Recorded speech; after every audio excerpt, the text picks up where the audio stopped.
me to just email again to him. Can I continue that without him or not? Whether we should, if he's trying to get in. Yes, we'll wait. Pause for A second. 5 minutes.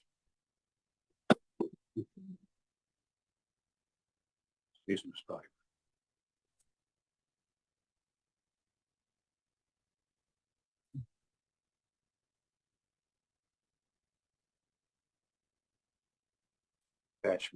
Yeah, come on. That's my business, mate. That's what I got. So there's no first of May. 1.1. Is this, you've got the same one? We just numbered it. You're on 6.12. Yeah, sorry. Nick, it's because we had to print them different times and all. Yeah, basically.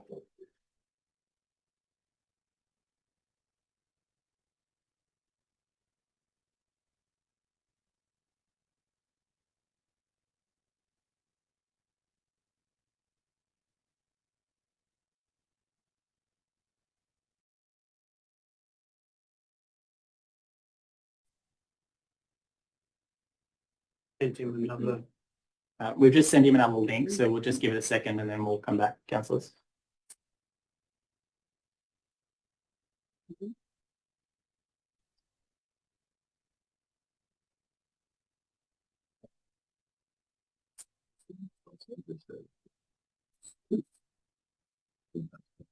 Oh, excellent. Thank you, Councillor Williamson. So that's the first one I put that. Okay, cool. Excellent. All right. He's just audio connecting. Can you hear us okay, Councillor Williamson?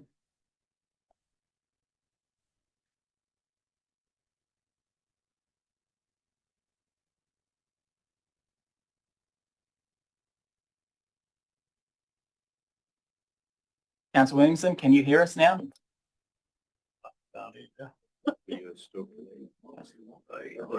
Oh, dearie me. Got the bouncing dot. Yeah, it's got bouncing dots. You're on mute. No, it's not connecting. Not connected. Oh, we've got the visual. Except the computer audio. Yeah. We cannot hear you. All right. Can you talk? Can you hear us now, Councillor Williamson? No audio, he's in. Um, I'm just ringing him.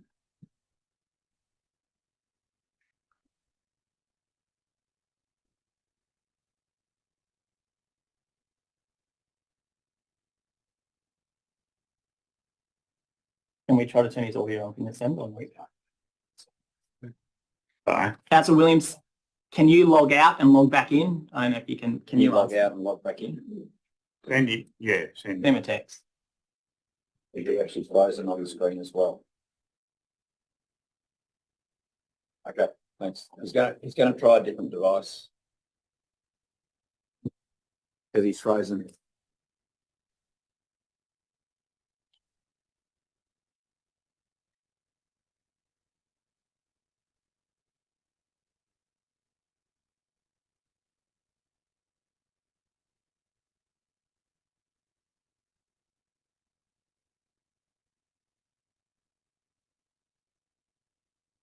We'll just give him another minute, and if he can't, then we'll have to continue on, and he'll join as he comes on. We've approved him, so he can join the meeting anytime.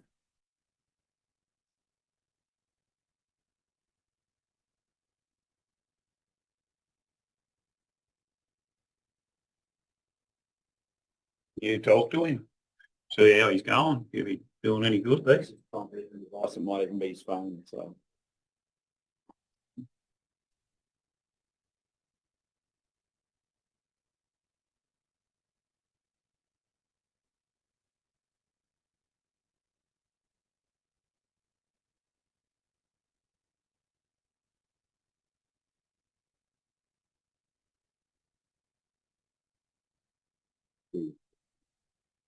Yeah, we'll.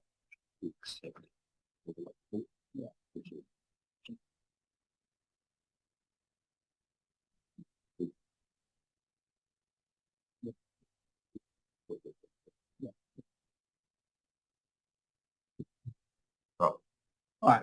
I'm just going to continue on, councillors. He'll join, but It's been 10 minutes. That far away, isn't he? Andrew, you?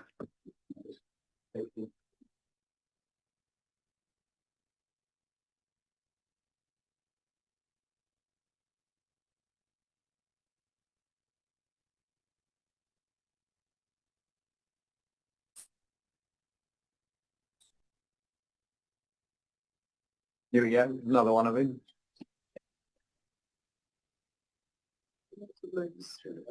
You're coming in, we've got the little bouncing dots, but there you are. You hear us? Councillor Williamson, can you hear us okay now? No, there's no audio.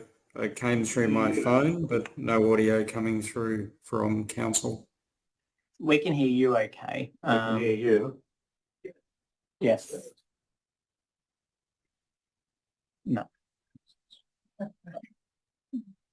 What do you want us to do? Yeah, I'll just leave that on.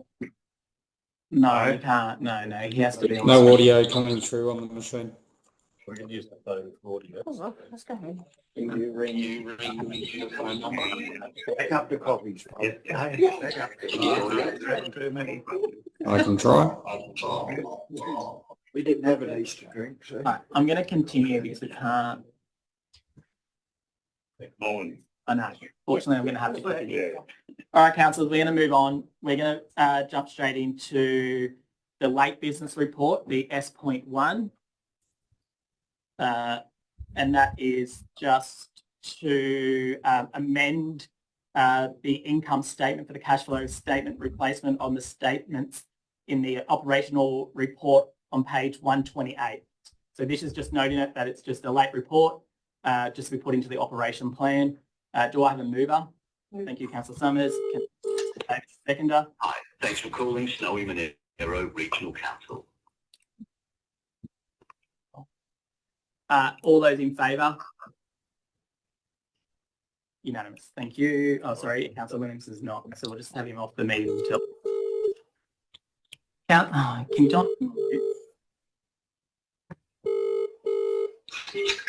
Can you put yourself on mute? There's awful feedback. Thank you. All right, moving on to 6.1.1, the post-exhibition of the report of the community strategic plan. Thank you, Councillor Davis. Do I have a seconder? Councillor Summers, Councillor Davis. Sorry, what's the this one? 6.1.1, the So is a post. move of the officer's recommendation? Yeah. Yes. Right. Councillor Davis, would you like your 5 minutes? Thank you, Mr. Mayor. Firstly, I'd like to thank the staff for their incredible efforts in regard to refreshing the community strategic plan, noting that this plan is the community plan and it's had at least 2,000 touch bases with the community in regard to actually updating it through many, many forms of community engagement. And this is reflective of what the community would like to see in our community strategic plan. It's aspirational, it's high level, but guides us in those high level principles for our delivery plan and operational plan. So thank you to the staff and thank you to the community who've actually taken the time to participate, and thank you to the community members who actually made a submission. Thank you, Councillor Davis.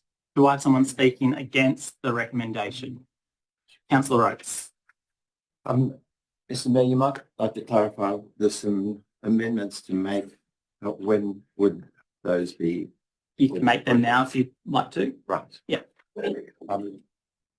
Firstly, I'd like to make an amendment to point A, that the plan is amended. It should go to 2035, not 2032.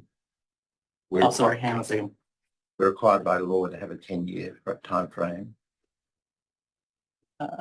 This is a 4042. The plans to 4042. 2035 is a 10-year. Also take it back to 3035. Yes, the requirement, the amendment was because it was noted that the time frame was too long and that we're required to go to 2035 in law. So that was that was just a simple change. And That's in the recommendation. then, Oh no, he wants to change it. To 35. Okay, right, sorry. Are we okay? That's What's the date? so sorry, Councillor Rose, before we continue, I'll just do one thing at a time. So part A, where it's got, sorry, I can't see the screen because you've gone too far. Part A, where it's got the amend the time frame. So you change that to 2035. Councillor Davis, are you happy with that change? Yes. That is actually in the report, actually. Yeah. Any secondaries too? Thank you. I was just going to ask you. I was just getting that up. All right, your second. at the point S, which I sent you and I sent to also to Tricia, but I think she's away. So I forwarded that on to the exec staff for you. I'm not too sure. David, have you got that? Yeah. Can you put that on there? So I was going out to point S that in the various paying documents, that it works its way all through the documents, that we put the following changes to simplify language. The community vision suggests removing welcoming, diverse and inclusive, which have varied meaning, and replaced with Snowy Mountains. The Snowy Monaro region is a friendly community where everyone can belong, participate and work together. I noticed that a number of the submissions said that we needed to remove buzzwords, and I thought there was some simplifying of language here. And then I suggested changing some of the headings which go through the plan and work into the rest of the plans that we have. So our community replaced with health and well-being are recognised as important to our community, and we desire services that support these, including aged care. The economy was to rephrase to remove confusing words and just to say we have a varied economy that includes agriculture, services and tourism. We support regional growth and innovation. The environment, I've suggested no change. Infrastructure, I don't think anyone knows what resilient infrastructure is, so I've just got to change to our infrastructure supports our economy and way of life. We want to enhance our roads and regional services to support our varied community. And leadership, remove contemporary leadership and governance, and suggest a change that we aspire to open and transparent leadership that is responsive to the local community. Okay, So Mr. Mayor, just to explain further, if yeah, no, I'll just see if she's Councillor Davis and the. I'm struggling to keep up. So is this a point S on? This will be yes, your motion plus this point that Councillor Rose has just mentioned. Just give it to Jen. Yeah, I'll just give Jen a minute. Yeah, okay. And then we'll go through it. I'll just get it on the board and then we can go through it properly. Staff see the message from Councillor Williamson that he's in the audio waiting room. We'll do that in a second, Councillor.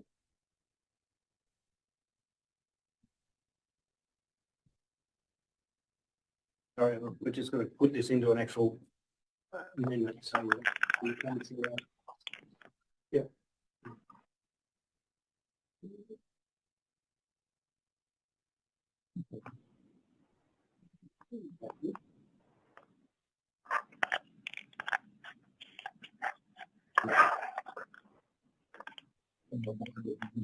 Yeah.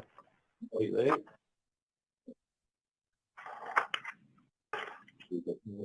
Councillor Williamson, can you hear us now?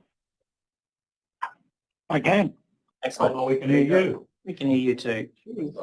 So my concern is that Councillor Rose is proposing these changes when this has already been out to the community and the community have provided their feedback. And I don't see the point in further changes outside of the community feedback. Okay, so you're not accepting it?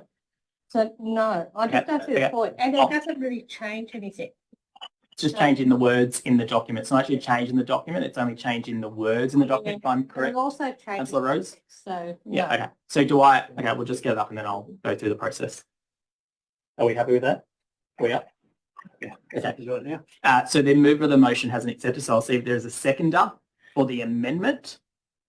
Councillor Elliott.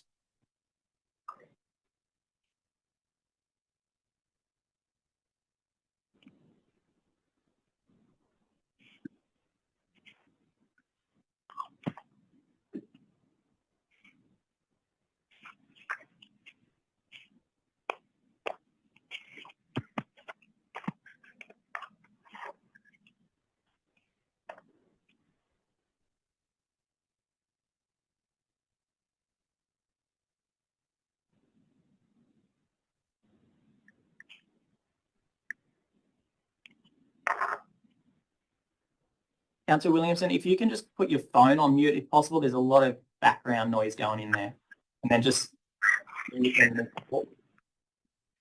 please. Well, it's not coming from my side, but happy to do You can still hear us, can't you? Yeah. it. I can hear you, yes. That's what, then you just put on when you need it. All right, we happy? Good. We good? Thanks, Jim. Okay, now we're talking about the amendment motion. So Councillor Rose, your 5 minutes. Thanks, Mr. Mayor. This is actually in response to the community. And I suppose the most widespread comment I've heard, and I've consulted with dozens and dozens of people and had feedback, is the fact that the language is not accessible.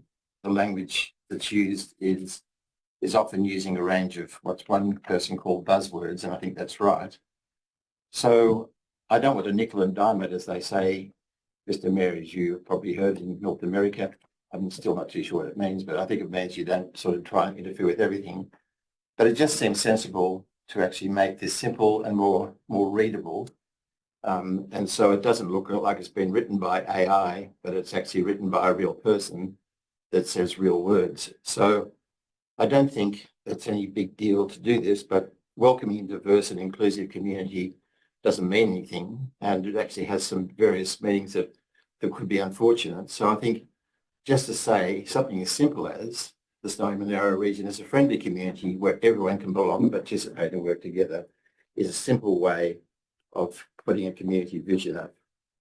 In terms of the 5 areas which are reproduced right through our documentation, the story of the community, and it says in various of the boxes that we've got, and including in our community strategic plan, it says in the current documents, our health and wellbeing needs are met through living in an inclusive and safe community provided with quality services. I think again the word inclusive it's very hard to work out what it is, but I think that in this to replace with health and wellbeing are recognised as important to our community, and we desire services to support these, including aged care, because the focus here is on health and wellbeing in this community section. I think it's clearer and more understandable. Our economy, it currently says we are a vibrant and prosperous community providing opportunities for growth, learning and innovation. Again, I think, vibrant and prosperous doesn't add anything, and it's quite confusing and has buzzwords, vibrant and so forth. I think we have a very varied economy that includes agriculture and services and tourism. And I think those are probably, it doesn't include everything, but it does actually recognise agriculture, which isn't mentioned anywhere in the community strategic plan. The environment, I think, is fine. In terms of our infrastructure, no one knows what resilient infrastructure actually means. I've looked at all the definitions and I can't actually understand, and I think it's actually not relevant, because resilience is something that applies to an individual. So a simple change to our infrastructure supports our economy and way of life. We want to enhance our needs, our roads and regional services to support our varied community. I think the issue here is that it actually recognises from our own surveys that roads and infrastructure are some of the most critical areas for the community, and they don't get a mention otherwise. And then finally, our civic leadership says we have contemporary leadership and governance. Now, no one could possibly know what contemporary leadership and governance is. So a simple change. We aspire to open and transparent leadership that is responsive to the local community, is simple and clear. So I think they're all additions, and they're additions that are not because the community hasn't consulted. They are there because I actually have spoken to the community, and it's a very widespread feedback that the materials and the words in here are really not helpful, and I think this is simpler and provides a better opportunity for people to understand what this plan is. Thank you, Councillor Rose. Do I have someone speaking against the amendment? Councillor Hockman. Sorry, I need to keep turning.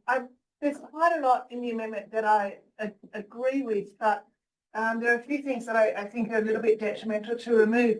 Councillor, and I appreciate we are sort of splitting hairs a little bit, Councillor Rose suggests removing diverse and inclusive because they don't have a meaning, but I think they actually do have a really strong meaning for a lot of people, and I think it's important to keep words like diversity and inclusivity as part of this plan. They're really important terms for a lot of the members of our community. The 2035 versus 2032, I think is semantics because the plan was actually originally adopted in 2032, so I don't really mind that way. I think also it's a little bit risky to remove the word governance from leadership because I feel governance is really important. So whilst a few of the changes I don't really have an opinion either way on, I think it's almost oversimplifying it. I would be very sad to see words like diverse and inclusive removed. I think the economy phrase is almost now too broad and has almost less meaning than what it originally had. And I really think it's dangerous to remove the word governance from the leadership category. Thank you. Do I have someone speaking for the amendment? Councillor Elliott. Yep. Councillor Rose, I think nickel and dime probably should be, for our era, should be pounds, shillings and pence, but we'll get to that.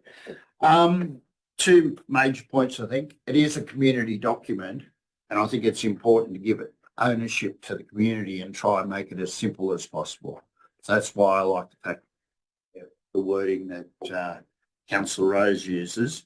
Also, it's for 4 years, and from my understanding, it underpins everything we'll do in those 4 years of our term in our delivery plan and operations. So it's important to get it right. And so I hope we get support for that amendment. Thank you. This isn't the delivery plan, but so this is not. No, but this is the cornerstone for all that. Yes.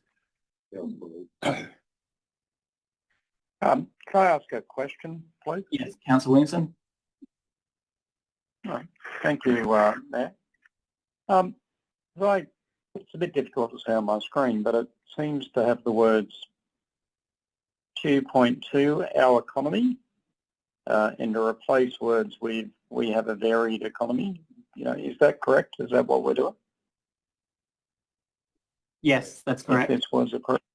Yes. Might I just query as to why we're not, defining what our economy is? Like we're a huge energy producer. 10% of the people who live here currently work in the energy industry. Are you why is that not represented in that? Councillor Williamson? I'm just asking a question. Okay, yeah. What's your question? My question would be to the mover of this amendment. Would you be happy to further amend it to reflect the fact that we have a large energy industry and it's a key component of our economy? Certainly, yeah. Clearly an error in the original report. Thank you, Councillor Williamson.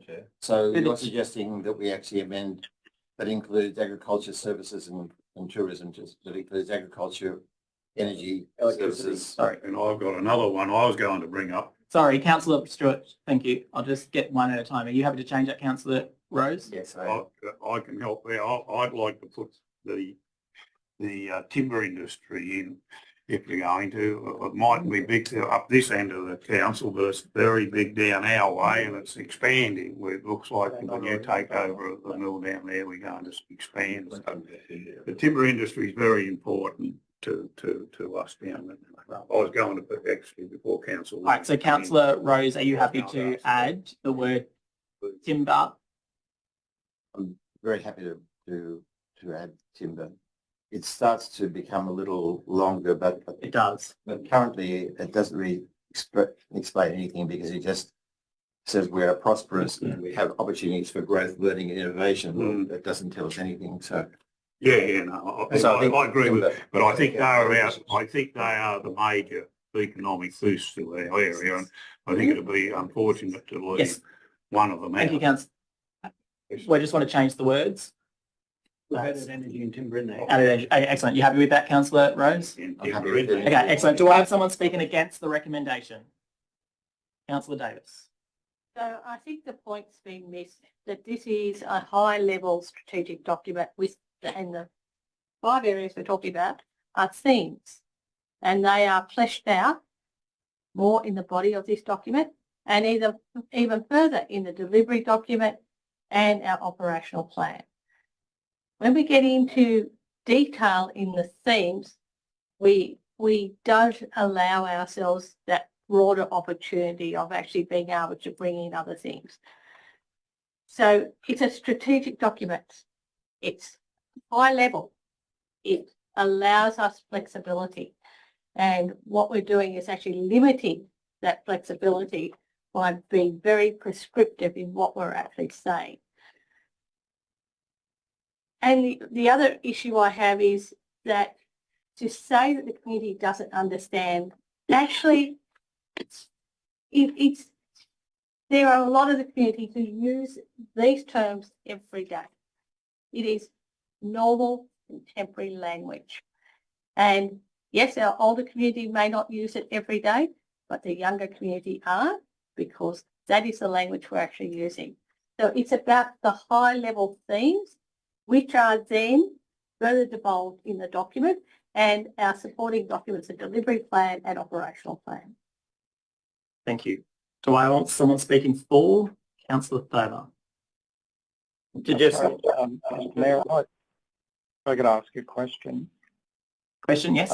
I think Councillor Davis, unless I misunderstood her, seemed to suggest that council has a policy of writing for a younger audience and not for an older audience.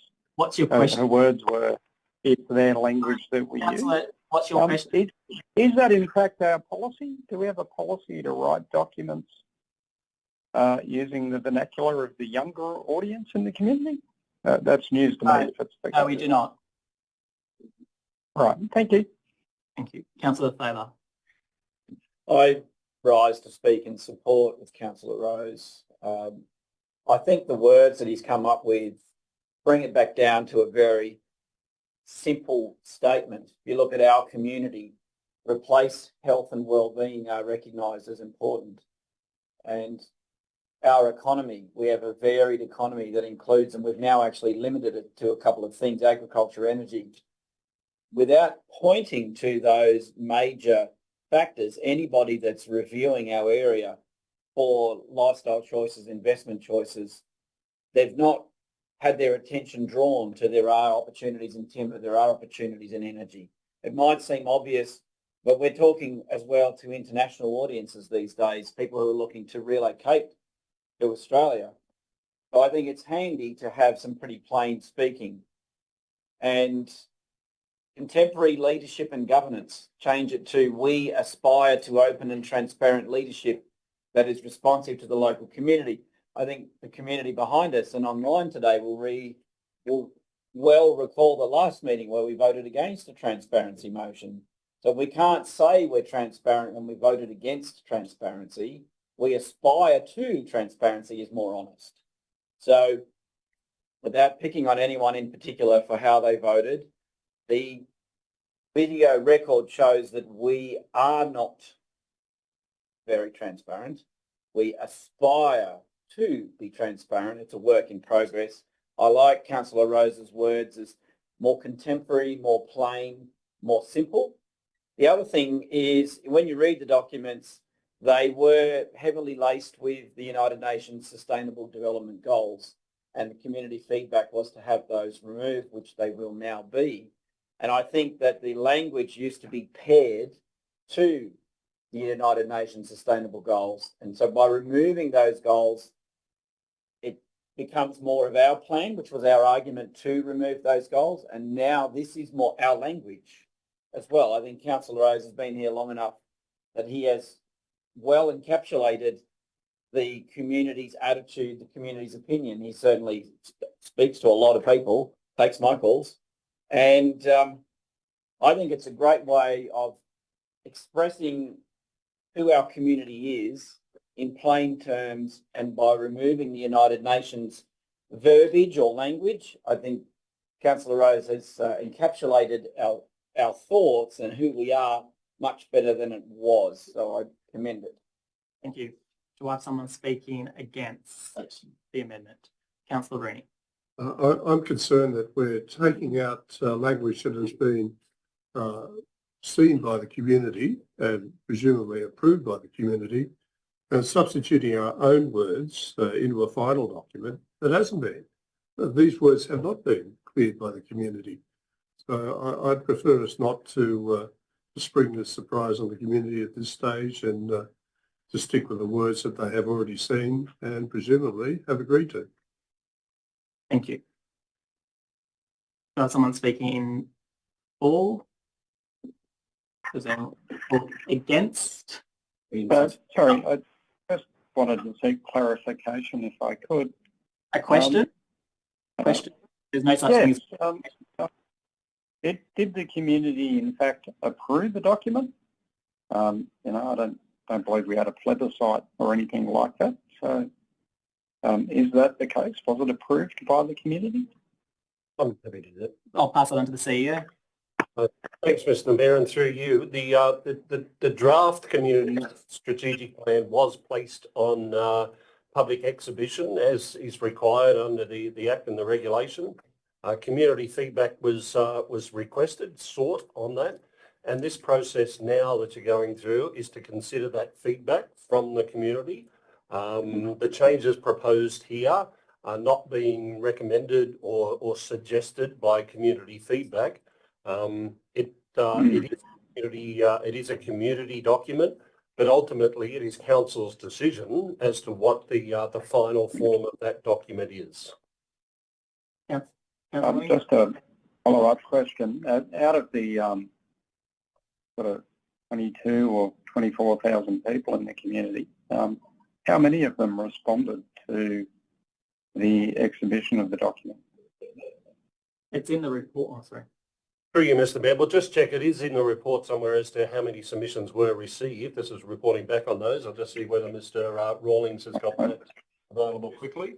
And of those, how many worked for council?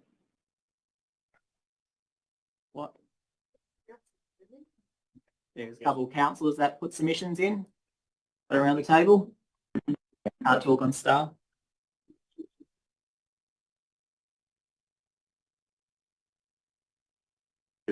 Sorry, Mr. Mayor, we're just checking those numbers. Councillors. Can I get some information from the General Manager on this process? If we support this, which I agree with these amendments, are we going outside of what we can put these out to the community, these amendments out in this document, with the word in? Can that come back into council again before we adopt the final one, or not? But it will, won't it? Or come back into council? Through you, Mr. Mayor, there's no proposal here to put it back out on exhibition. There's no requirement to put that out on exhibition. My view is that these would be considered minor changes, minor wording changes to it, which wouldn't require re-exhibition of it. As I said before, it is a community document, but ultimately it's council's decision as to what the content of that document is. Good. Well, I'm very comfortable with that. All right, thank you. So there were 42 submissions, but I'd also point out that this is just a review of the existing one that was developed through a consultation process, which looked at workshops and various things. So this is not creating a new document. No, this was just putting what had already been agreed to. That's all right. Back out test. Pretty confident. Do I have someone? Pretty confident for those amendments. Yes, Councillor Williams. Would 42 submissions represent a statistically significant sample size given the size of our population? Happy to take that, Mr. Mayor, through you. Look, I don't think that would be the case. I mean, if this was a community survey, 42 submissions out of the population of the snowy Monaro would not be statistically valid as a survey, but 42 submissions is what it is. Thank you. Anyone speaking against? Thank you. Thank you. With that, I put the motion, so the amendment. All those Sorry, Councillor Stewart. I was just going to speak for the amendment. It doesn't matter. No, all good. All those in favour of the amendment, hands up, please. Councillor Stewart, Councillor Elliott, Councillor Rose, Councillor Thaler, Councillor Hopkins. Sorry, am I gone too fast? Sorry, councillors. Councillor Stewart was there. Councillor Elliott, Councillor Rose, Councillor Hopkins, Councillor Thaler, Councillor Williamson and Councillor Hannah. All those against? Councillor Summers, Councillor Higgins, Councillor Rooney, Councillor Davis. All right, now the amendment becomes the motion. So now we're going back to the motion that Councillor Davis moved. Do I have someone speaking against the motion? No one speaking against? All right, Councillor Davis, would you like a right of reply? Oh, I think we've had enough discussion. Excellent. Thank you. With that, I put the motion. All those in favour of the recommendation that's on the board. Councillor Summers, Councillor Stewart, Councillor Elliott, Councillor Rose, Councillor Hopkins, Councillor Rooney, Councillor Davis, Councillor Thaler, Councillor Hannah, Councillor Williamson, are you for or against? Against, take it. All those against is Councillor Higgins and Councillor Williamson. All right, moving on. Thank you. It's carried. Just a key point in that's not only the language in that plan, it flows through to every other plan because it's reproduced everywhere else. I'm sure that's evident. So it's Yes. Yes. The changes to that will then flow through Thank to other documents. Yes, excellent. Moving on to 6.1.2. Councillor Thaler, can I read it out first? Yes. That Snowy Regional Council's draft suits of integration planning and reporting documents be placed on public exhibition. Do I have a move up for a motion? Councillor Thaler. Do I have a seconder? Councillor Davis. Councillor Thaler. Oh, sorry, hang on. Councillor Thaler, would you like your 5 minutes? I will. Thank you. Thank you, The Chair. motion is the staff recommendation. So I rise to speak on this as well to explain to the gallery here today, and I want to thank you all for coming, that this, when it comes up on the board, you'll see it comprises 4 parts, A, B, C and D, and if you notice part B has the sub-clause of little I and nil. I'm going to recommend shortly that we go into committee to discuss a range of opportunities, cost savings or service reductions or service increases, and that we will, through that process, debate individual ideas that we have been discussing in our workshops over the last 4 months. We've been having a range of almost weekly IP&R workshops, and so we will then come back and repopulate part B with the outcome of what we sort of think has been best discussed, and that we would then, this would become a new motion and then we would vote on it. So I just thought it'd be important that you understand, we talked about this morning, that's our best effort to put this together and make it make sense. Now this document is effectively going to require the community to read it and then make submissions and tell us what you think. One case in point would be in taking some of the headings of our discussions: infrastructure portfolio, roads, roadside spraying, roads, traffic slowing devices, community services portfolios, biosecurity change, mobile library. And that's something that we've all talked about at length, and it was an issue of the election campaign.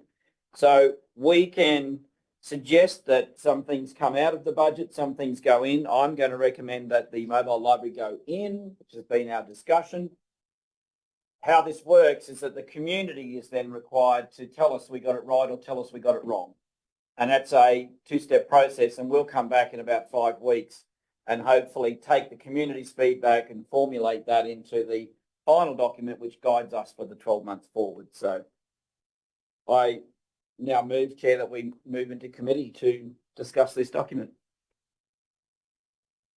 Thank you. I'll just get it on the board. Do I have a seconder? Yeah, I'll second.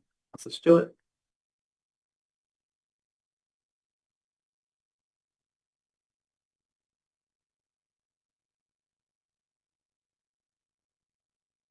All those in favour to go into committee? Councillor Stewart, Councillor Elliott, Councillor Rose, Councillor Rose, Councillor Hopkins, Councillor Davis, Councillor Taylor, Councillor Williamson, Councillor Hannah. All those against? Councillor Summers, Councillor Higgins and Councillor Rooney. Okay, we are now in committee of the whole. All right, do I have someone to speak? Councillor Rose. Mr. Mayor, Councillor Elliott and I sent an email around council last night around a proposed amendment to this motion, which it's hard to work out because it's not in opposition to the motion, but it is suggesting a time frame change, and the proposal we had was to delay the public exhibition of the planning documents until a further planning meeting, because there were 10 points we covered towards excellence program hadn't been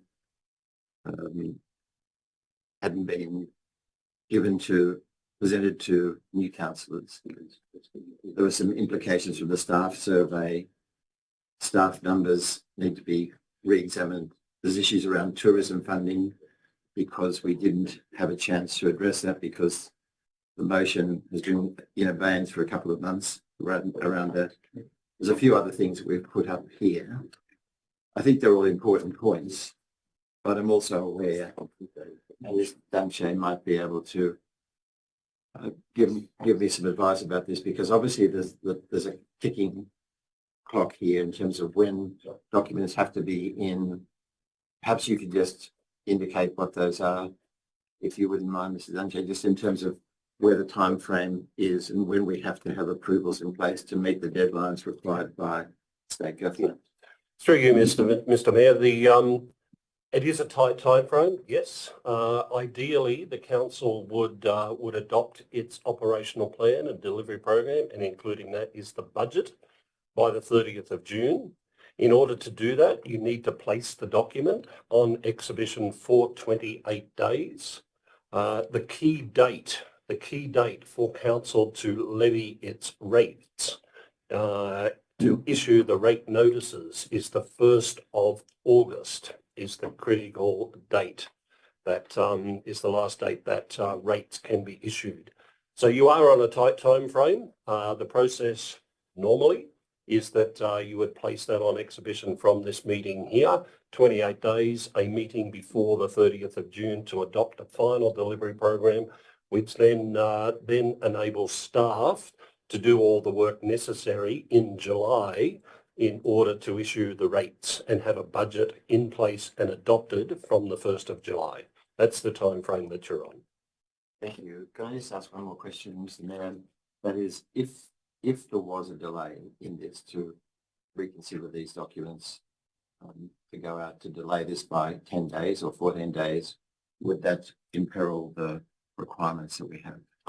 Through you, Mr. Mayor, without actually going back and looking at a calendar, I think it would be extremely difficult, if not impossible, to achieve the deadline of adopting a budget by the 30th of June. You would certainly require in that point, in that time frame, to have an extraordinary meeting, if not on the 30th of June.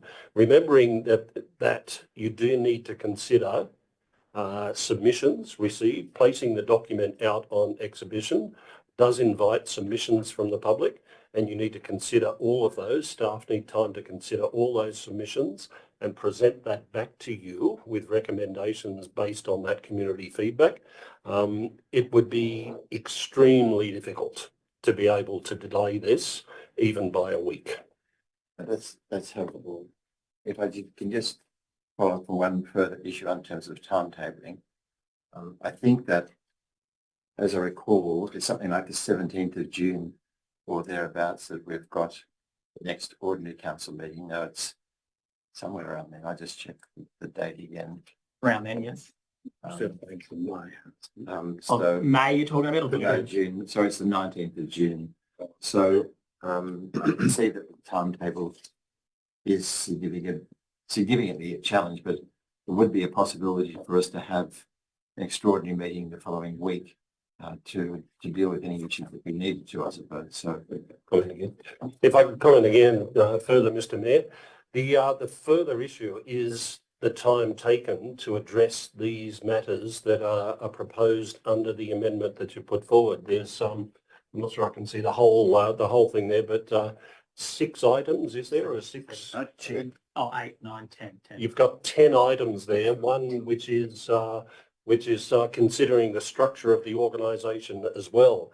I don't believe that we would have the resources and the available time to adequately address those 10 items in order for us to present back a report with a revised operational plan, delivery program and budget in order to meet that deadline. Even changing the date in June for the adoption of the plan, it would be very difficult for us to report back on all of those 10 items within the next 2 to 3 weeks. It would take some time. We've got to understand. That's helpful. Thank you. So given that this proposed amendment is actually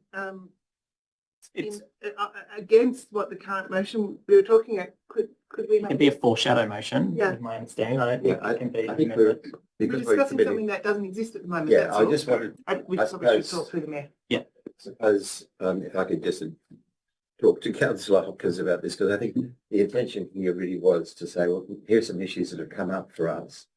We're going to put this to councillors so they understand we're not too sure how to handle this. I think what I've understood, thanks to Mr. Dunshea, is that we've got a particular problem. And so I think Mr. Dunshea, if you can regard this as like an ambit claim, there's a range of issues here that perhaps we need to work through. And some of these can be dealt with across the process when we get feedback from the public as well. So I think that's helpful, and I'll consult with Councillor. I can see that a delay and the requirements around this would be too much impost on the whole process. So I don't. Look, through you again, Mr. Mayor, that's Councillor Rose, that's a sensible approach. Those matters that you raised there, those 10 items, are all good matters that the council should consider, but you can do that over time. Once the budget is adopted and operational from the 1st of July, there are regular reviews of the budget. We report to you, currently report to you monthly on the progress of matters in the operational plan and the delivery program. We report to you quarterly on the budget process. So as you work through these things over time, there is the opportunity to amend the operational plan and the budget in response to these matters that that you consider in due course. Thank you. Thank you. Councillor Bay was first. Sorry, His hand up. I was trying to assist with Councillor Rose's concerns. I want to highlight for the council as well that we are some 8-9 weeks away from a new CEO. So we're at the end of a financial year. We have a tight timeline, as was explained. I agree with Councillor Rose that there are a range of issues, and with Councillor Elliott, there's a range of issues to address. But I think that we have worked through these budgets. We have a lot of questions that remain, and the community will too. But let's take the view that we are out of time to tackle some of these problems.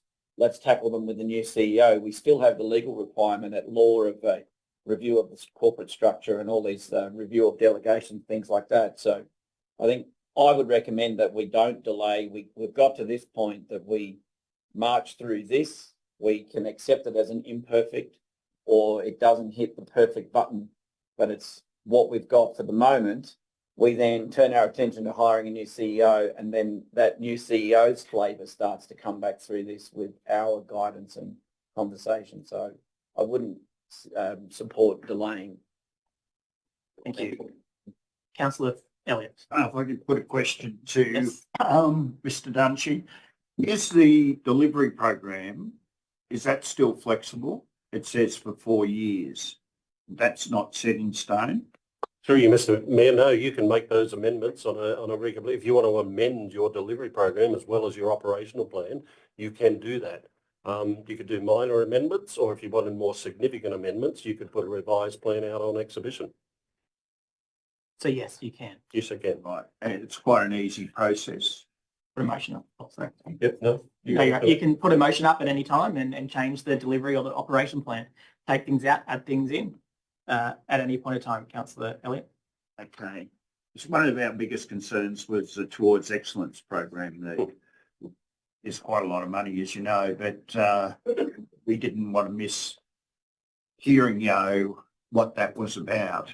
And there were things like the tourism funding, that changes could be considered to that, and it's in motions that we've got to put up. So that won't be affected. Through you, Mr. Mayor, not at all. That's why as part of the IP&R process that you have quarterly reviews of those. So you review those documents on a quarterly basis, and you or 6 monthly basis is a requirement in relation to the delivery program, and you can make amendments as you see fit throughout the year. Okay. Yeah. Thank you for clarifying. However, if you have a specific change that you already know you want to make, you can, that's part of today's process. So if you wanted to make a change in the tourism, so put in a project, you can, that can be an amendment you make to the plans now. When we start discussing it. Yeah. Okay. Yeah. Yep, fair enough. All right. So can I just clarify, Councillor Rose, are you happy to delete this behind you? Or do you I'm want? happy for we to start to have it as a motion. Yep. Okay. But for you to have it in your back pocket, Mr. Mayor, to consult to see where Councillor Elliott and I would like to say now, things. Thank you. We're back in committee still, so Councillor Stewart. Yeah, just on the, is this the time, or do we wait till we go back into council on the sale yard divestment? I can't remember us. That's what you're in. That's why we're in committee. You can ask these questions. We can I debate. can't remember us. I was quite surprised when I saw this report, but considering any divestment further than trying to organise a transit position for the sale yards in Monaro. That seems like here to have this as it's $50,000 and they're going to sell them off for a divestment of $609,000. It just seems crazy to me. Through, I'm happy to respond, Mr. Mayor. These were the matters, Councillor Stewart, that we discussed during the workshop. So there mightn't have been any decision made, but you recall through those workshops that there were a number of matters raised where councillors requested further information back or had questions, made suggestions. So what we've done, there was discussion in relation to sale yards. There was no decision made, of course. There was discussions went further back before on previous council. I haven't seen any council. I haven't seen any figures that the divestment. What sale yards are they? Are they the Cooma sale yards or are they the Bombarders? Just to Further clarification, these are not in the document at this stage, Councillor Stewart. The document that's presented and proposed for exhibition doesn't include any of those. I think there might be 25, 26 items listed there. These are the 25, 26 items that came, or matters that came up for discussion during those workshops. This document going out to the community. That document's not. That report is not. What will go out on exhibition is the draft delivery program, the draft operational plan. So at the moment, none of those 25, 26 items that were discussed during those workshops are in the plan that staff have prepared. Or the budget. Right? Or the budget. They're not in there at all. So what the discussion in committee now is, of those 25, of those 25, 26... I don't want this to be selling off the bloody sales. No. Without going through the proper process. It is absolutely not in the document as we presented. can fix that problem up down there with a good bit of management. So excellent. We don't need that big. All right. Okay. Councillor Hopkins. I thought it might be helpful if we, whilst we're in committee, go through the suggestions in order so that we can sort of maybe keep track of where we're at. And the first one is something I'm sort of quite keen. It's something I'm a little bit concerned about is that we seem to be missing out on. We have a few like projects which are not funded. We need grants for them, but we can't get grants because they're not shovel ready. And I'm concerned we don't have resources to allow these projects to be brought to a shovel ready state, and therefore we miss out on grant opportunities. So I appreciate this is the allocation of additional resources, but I'm really keen to see this put in the budget if we can. Right, so you, Support. so sorry, just clarify, you're making an amendment? Yeah, I'd like to, yes, I would. I would Okay. like to add into that point B, the allocation of resources to develop projects identified in strategies to a shovel-ready state where grants can be sought. What page are you on? Uh, Sorry, I'm just lost. Page 112. 114. Oh, sorry, 112. 1, 2.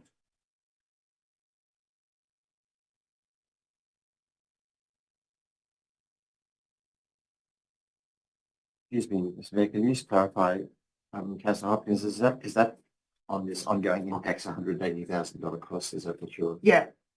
So whether I'm 180, yeah. And so that $180,000 that is it's sort of like my version of an ambit claim. Well, we could, for example, change to say commit up to $60,000 if we chose to, but at this stage I haven't put a dollar figure on it. You want to put a dollar figure on it?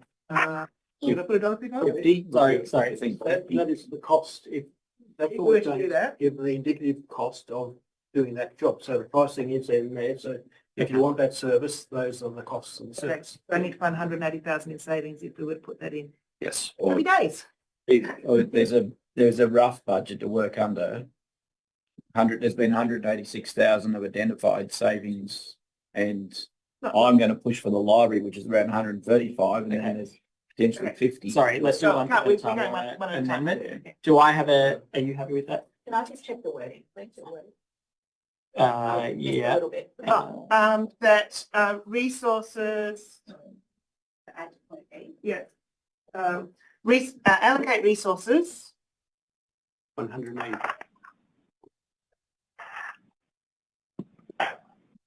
to develop projects identified in strategies to a shovel-ready state where grants can be sought. What projects are you So what saying? does already mean? Anything that's Do you already. mean so people could go out the following day and commence work? Yeah, That shovel-ready. would seem to be very. Sorry, Well, Councillor. wouldn't we need a business case before we did that? Councillor Williamson, I think that is the proposal, is to actually set up to become shovel ready for all the projects that are not been identified or identified without scope work done. Councillor Hopkins. Okay, you're using a term Sorry, that's Councillor Williamson. undefined. One person talking at a time. So what does shovel ready mean? Comment on that. Comment, thank you. So, Mr. yeah. Mayor, if I could just add some comments there. Shovel ready is a terminology generally used for that. In effect, you've got projects sitting on a shelf, designs are ready, costings are done. You're ready to go to tender if necessary for those works to commence. Should funding be identified, either council funding becoming available within your budget, or you're in a position to go and advocate for grants to progress those projects. Ideally, you want to have those projects shovel ready is the terminology, that you can take those projects off the shelf, present them to candidates for upcoming elections, and seek commitments to have those funds made available to the council to progress those projects as quickly as possible. That's the intent here, is that we don't have resources available to get many projects ready, shovel ready, and on the shelf ready to enact and progress in a timely fashion. Thank you for that. What would allocate funds what to would be the cost in getting that list of projects shovel ready? the estimate that we've come up with here, following the discussion in the council workshops, is $180,000 to engage the services of either staff or contractors to do that work over, what was the period for that? Well, that was a 2-year period or an that's annual cost? That's an ongoing. That's an ongoing annual cost. Because as we go through and develop strategies, you have new projects that come on board. At the moment, those sit as a strategy and that's where they sit. This is then taking those things as they get identified through the process where you do the business case, you work out the life cycle costings, you work out what the costings are of the project so that you're at the point where you actually understand what real costs are before you start moving forward to actually delivering the project. It's an ongoing service. And would they come back to council once the business case was done and before money was spent between the business case and reaching the final shovel-ready stage? Because I'm concerned that we are giving a licence to do more work than is prudent beyond the business cases being produced and considered. Through you, Mr. Mayor, I'm not quite sure of the question on that, but certainly we can't undertake any projects whatsoever unless the council has approved that project and that the funding has been made available through the budgetary process for those projects to commence. In my mind, what I was referring to is any projects that are in the current proposed delivery program plan and operational plan that are unfunded and are not likely to get any funding. Because what we're talking about, because the delivery plan is where you're delivering. This is taking the strategies that council adopts and moving the items in the strategy to the point where they're ready to be delivered if funding becomes available. So either we would have them sitting there looking for grants or we would have them sitting there ready for when we come to a delivery program where we can say, you want this project, it's in the strategies, here it is, it will cost X amount of dollars to deliver it, Y amount of dollars to run life cycle. So it's the items that are in the council's strategies, not what's the delivery plan. Yeah, oh, okay. Do you have a question, Councillor? Yes, I was just concerned that have we got a list of the projects that we want to allocate to move on in the near future for upgrades? I can see that unfortunately it'll happen, it'll go, that there'll be a bit of community pressure out there becoming, oh, we got to get this fixed up. So we'll lobby to try to get it fixed up and we'll use this money. Now, as you know, I'd never push the barrel for Bombala or delicate communities. It's very open and transparent on that.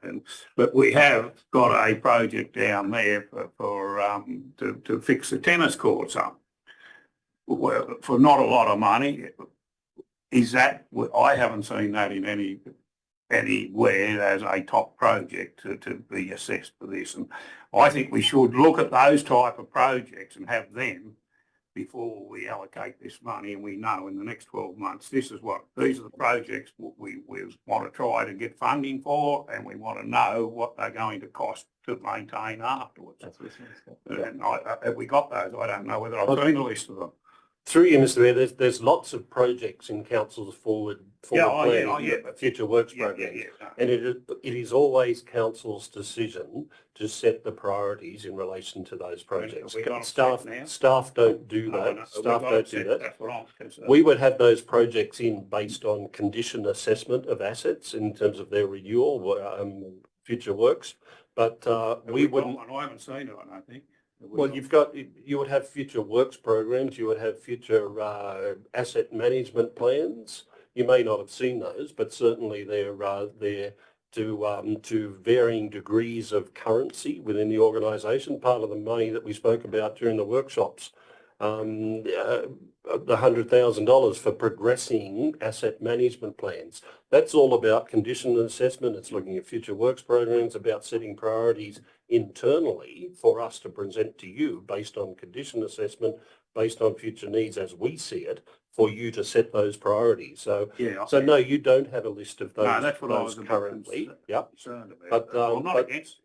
But allocating this money would enable us to then go and look at those future plans that we have and have discussions with the council, and for you to set the priorities as to, should this $180,000 be available, what are the top 10 projects based on all that you would like us to go and progress and get to shovel ready? Start of this. Yes.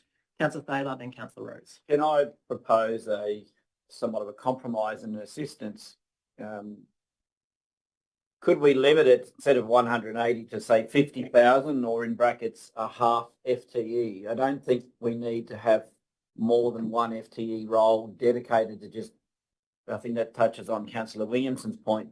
We don't really want someone just dedicating their whole time to coming up with 1,000 shovel-ready projects, which is well beyond our capacity to deliver in any event. I'd like to recommend we trim it back to say 50,000. We give it a go for 12 months. It's more of a supervisory and a coordination role, maybe within strategy to.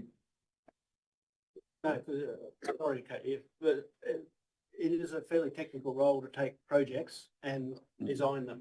It is designing all, because we are envisaging here more things. We're not talking primarily about refurbishing tennis courts. It's strategies and that. So it is more a high-level engineering, design, estimation, that sort of thing. So it will be staff and consultancies. Mr. Rawlins, I accept that and I appreciate that. What I'm getting at is we're already meant to be doing that. That's already part of our business as usual. We've already funded a lot of that. Whilst we might not be great at it, No, it's not.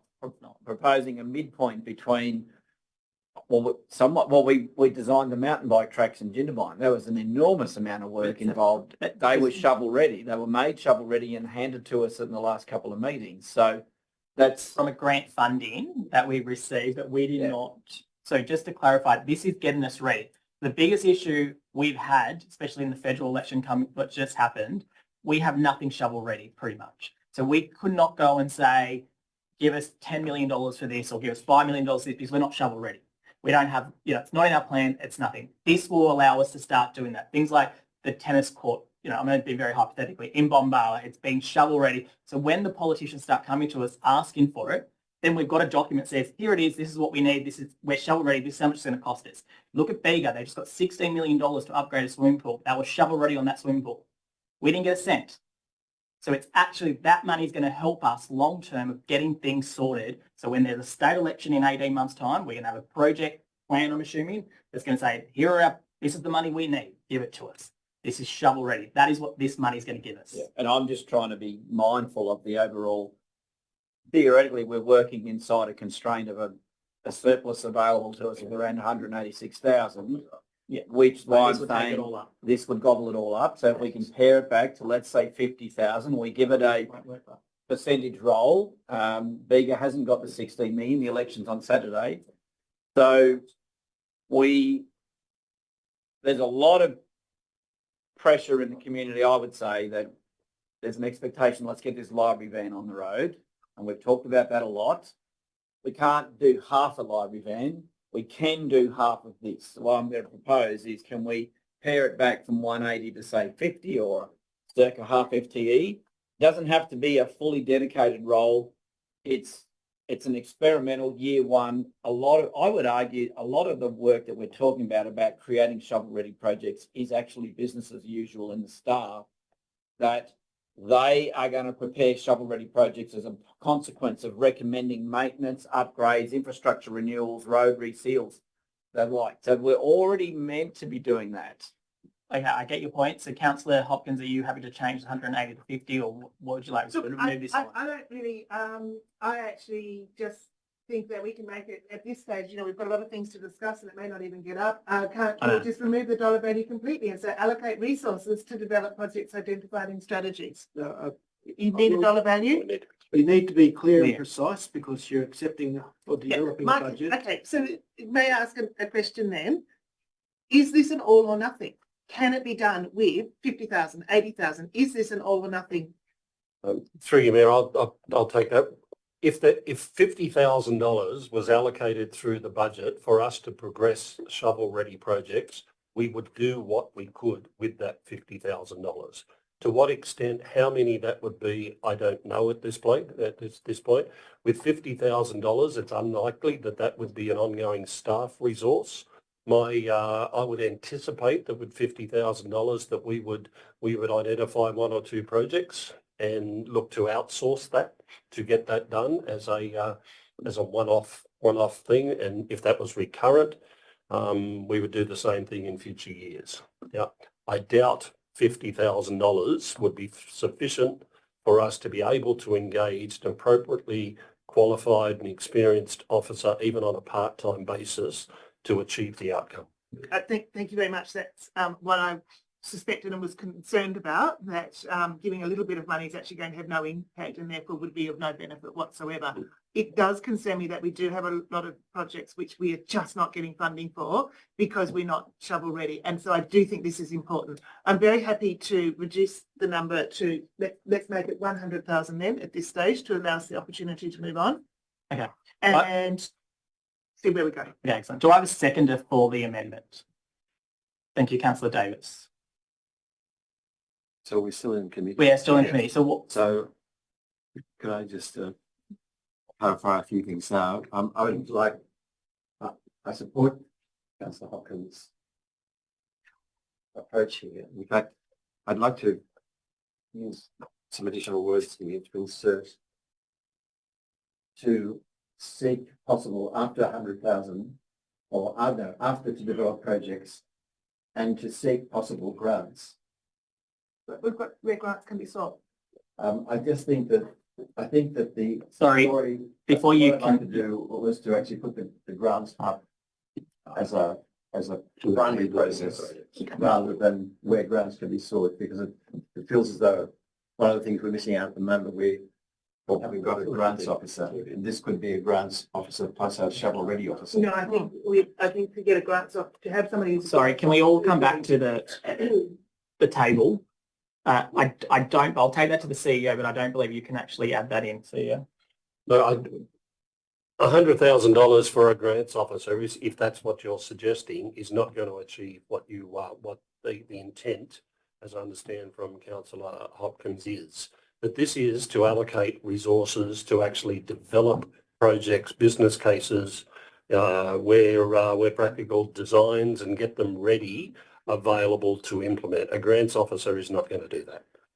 In essence, though, this is what someone is doing because they're looking for resources where the motion says where grants can be sought. So I take your point. I think I just feel as though the information and advice I've had from a number of the local and federal members' staff is that we're missing out because we haven't got such a person. So I support them. I won't make any changes. I think it's a good issue. I suppose what we have to do is to work out there are other areas we're going to have to cut things out of to put this in.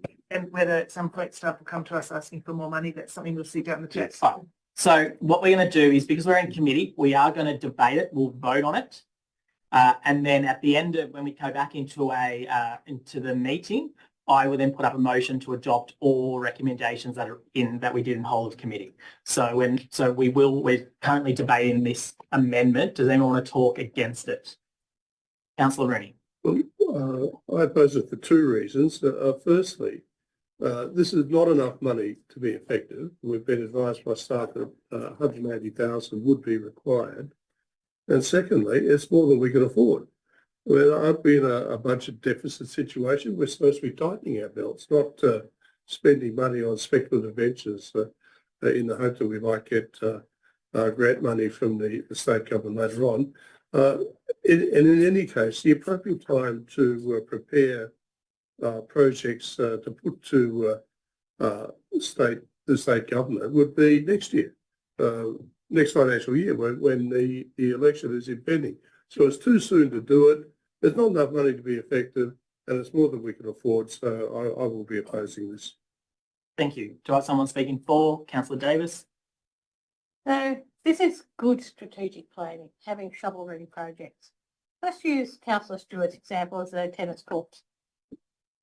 By the time we actually recruit the resource, do the actual work around the business case, getting the plan to shovel ready, it will take a year. So we'll be going into election. We want to have these projects, and let's look at big road projects. For example, we want to finish Springfield Road, get that unsealed section to renewed and fully sealed. It is going to take time to put those resources into getting that project shovel ready so we can then go to our federal or state partners and ask for that funding, because we know exactly what the cost is going to be. We also know what the cost is going to be to us. Doing it at the last minute always leaves us at a disadvantage. Let's be ahead of the game and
Oh, yeah, well, we'll approach it anyway. And I've had that experience through the Snowy River Way years ago. It was the same. We done a desktop estimate of the costing to do that project way back then.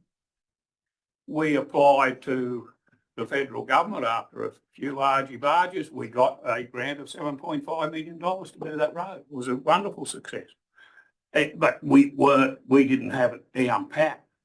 There was no line ball on it. It was a political decision, and that's how those sort of things work, I believe. And I don't need to think. Our engineers, I would imagine, they know exactly how much a kilometre, or basically within reason of that certain area, how much a kilometre a road is to seal and fix up. We should be applying for the length of the road. They know Transport New South Wales have got costings. They know the cost of these things. And the basic cost, what I can see now, is about $2 million a kilometre. And that's what you go for, and you get the job done. Can I just to clarify with Councillor Stewart, because I think he's got a very good point. And I think I want to make sure I've got it. What you're saying is the costs to do, particularly for roads, they're known. Yeah. So all we need to do is have a priority list of road projects that we can actually say, here's the story. We want to get done. That's our first priority. That's my view. Culverts, you know, That's my view. I don't think you need to do any more than that. I think it could be for anything. We can't. What do you need? I thought this, correct me if I'm wrong, I understand what Councillor Stewart's saying. I wouldn't expect you guys to spend $100,000 a year on road projects.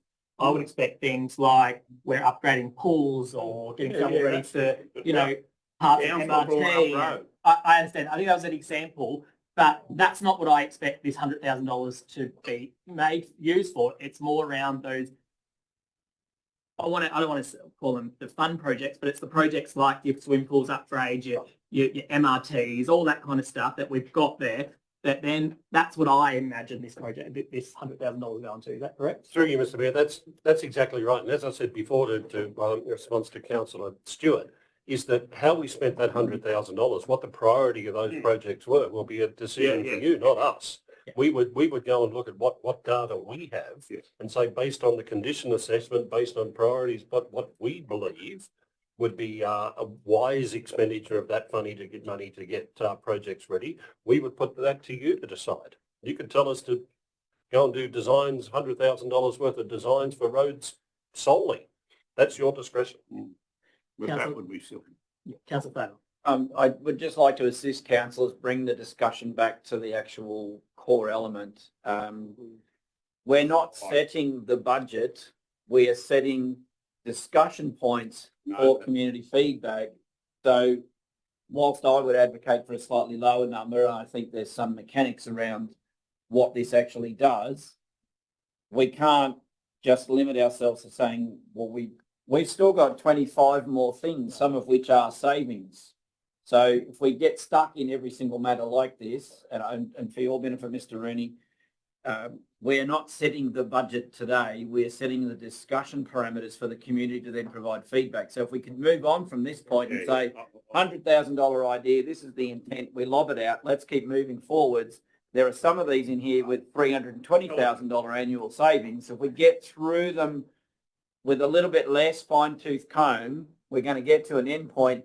Then we come back in 5 weeks' time and make the final decision. Thank you. That's Mayor Thaler. It's Mayor, remember? Thaler. Federal respectful. Yeah. Councillor. I've done a calculation. We've got 8.4 minutes to get through this by 6 o'clock. So I suggest we come out of committee. We have a speaker for or against proposals, and we move on and just get this done. We rapidly go through. We sort of move fast and break things. So I just think we need to try and move on here and just have a simplified process, a proposal, because we're only going to get about 3 of these things by the time. That's what I'm worried about. Well, so you're saying come out of committee?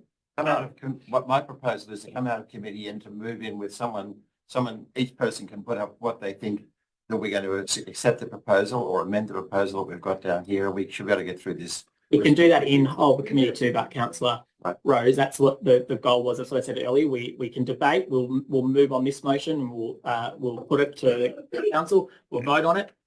We're still in committee, and then once we come out of committee, I'll put up another motion saying we adopt everything, or what's approved. Yeah, I'm a bit concerned. I know you're. I'll move it. I'm going to move a bit quicker. I'm not going to go. I'm going to just.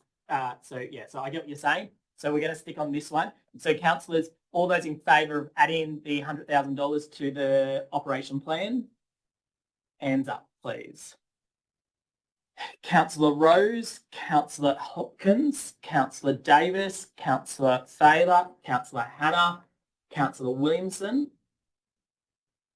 He's back. We'll add him in. Yeah. All those against? Yeah. Councillor Summers, Councillor Higgins, Councillor Stewart, Councillor Elliott, Councillor Rooney. The motion has been carried. All right. Yeah. Now, All right, so sorry, Councillor Stewart, before you continue on, because I don't think we're going to have time to go through every single 25 items. So what I'm going to say is, councillors, is there another amendment that you want to put up? Councillor Thaler. I would like to put, I've numbered it number 6, mobile library lending centre. I would like to put this in as an amendment that we use the words as well, reinstate mobile library service that previously operated. Right, thank you. I'll just make sure it's on the board before we do it. No, you're right. So reinstate the mobile library. Do we have a seconder? No, I'm just getting the motion up. It's actually an there. amendment, not a motion. That's okay. Yeah.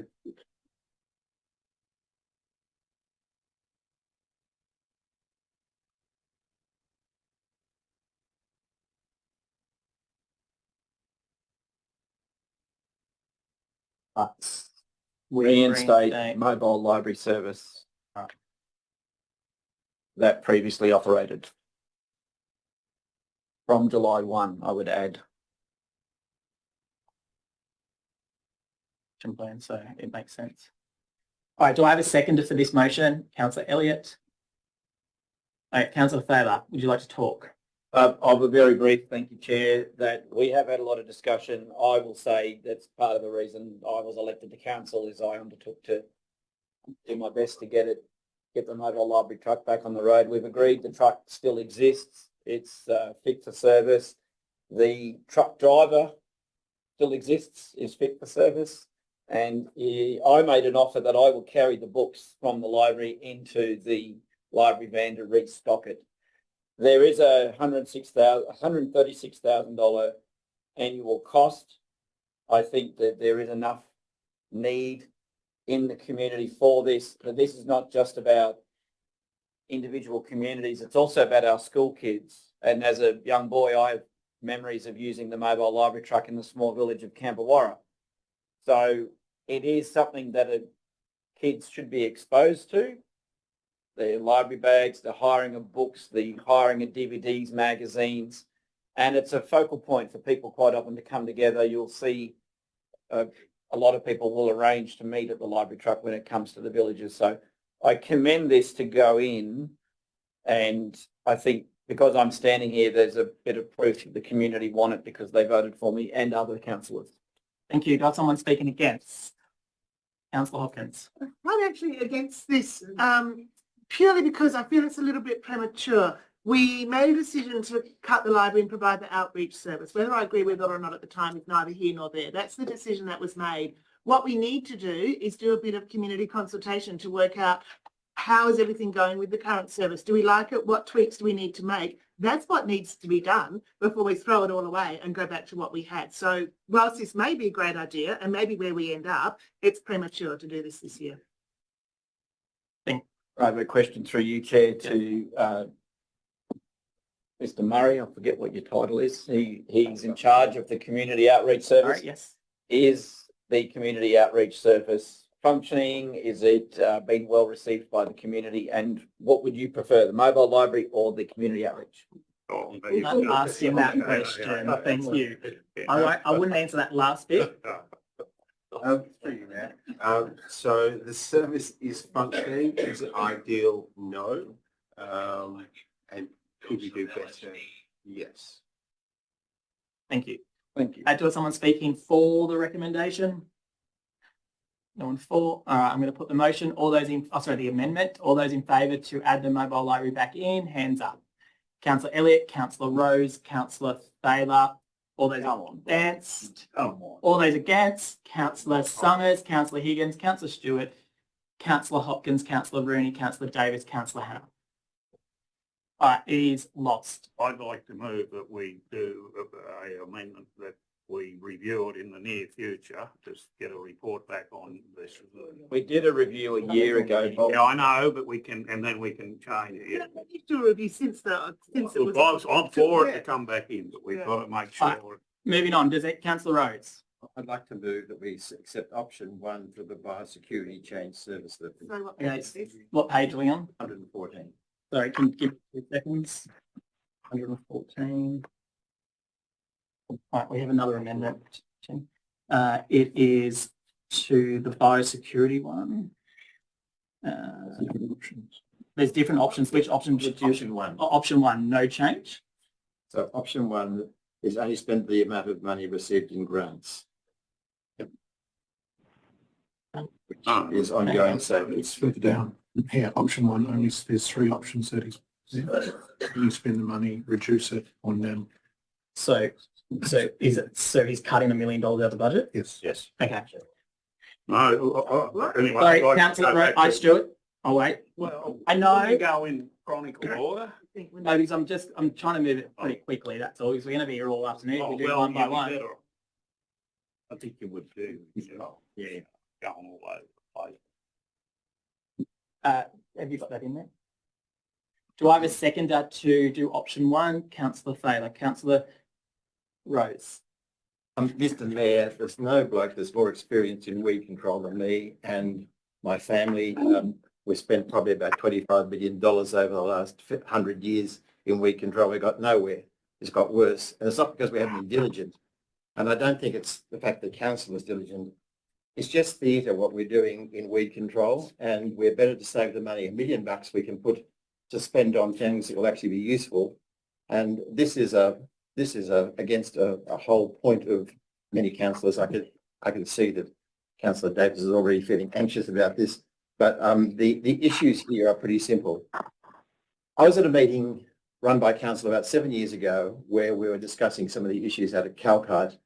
And one of the things I brought up then, and I bring up again, is the fact that despite the fact that we actually had legislative power at that stage, the weed situation got worse right across our region. It's got worse every year. It's better just to have people in suits just with a truck and pretending to spray stuff along the side of the road and save the chemical than actually do anything about weed control. Weed control is a completely useless exercise for us as a council. We've got no legislative power behind it. We've got people going all over the areas. It's up to individuals to make their own decisions. We're not getting anywhere. We've got very bad outcomes. Show me anything that the council has done that's made a difference. There's been nothing. What we need to do is to put it in the hands of landholders to make their own decisions about what they do. We might have a complete gear up with love grass across the area. In fact, you have to go far from Coomera. If you look at everything on the right side of the road coming out of Coomera, it's complete love grass, complete control of, complete monoculture of love grass out there. So it's taken over virtually the whole of Redbow and beyond.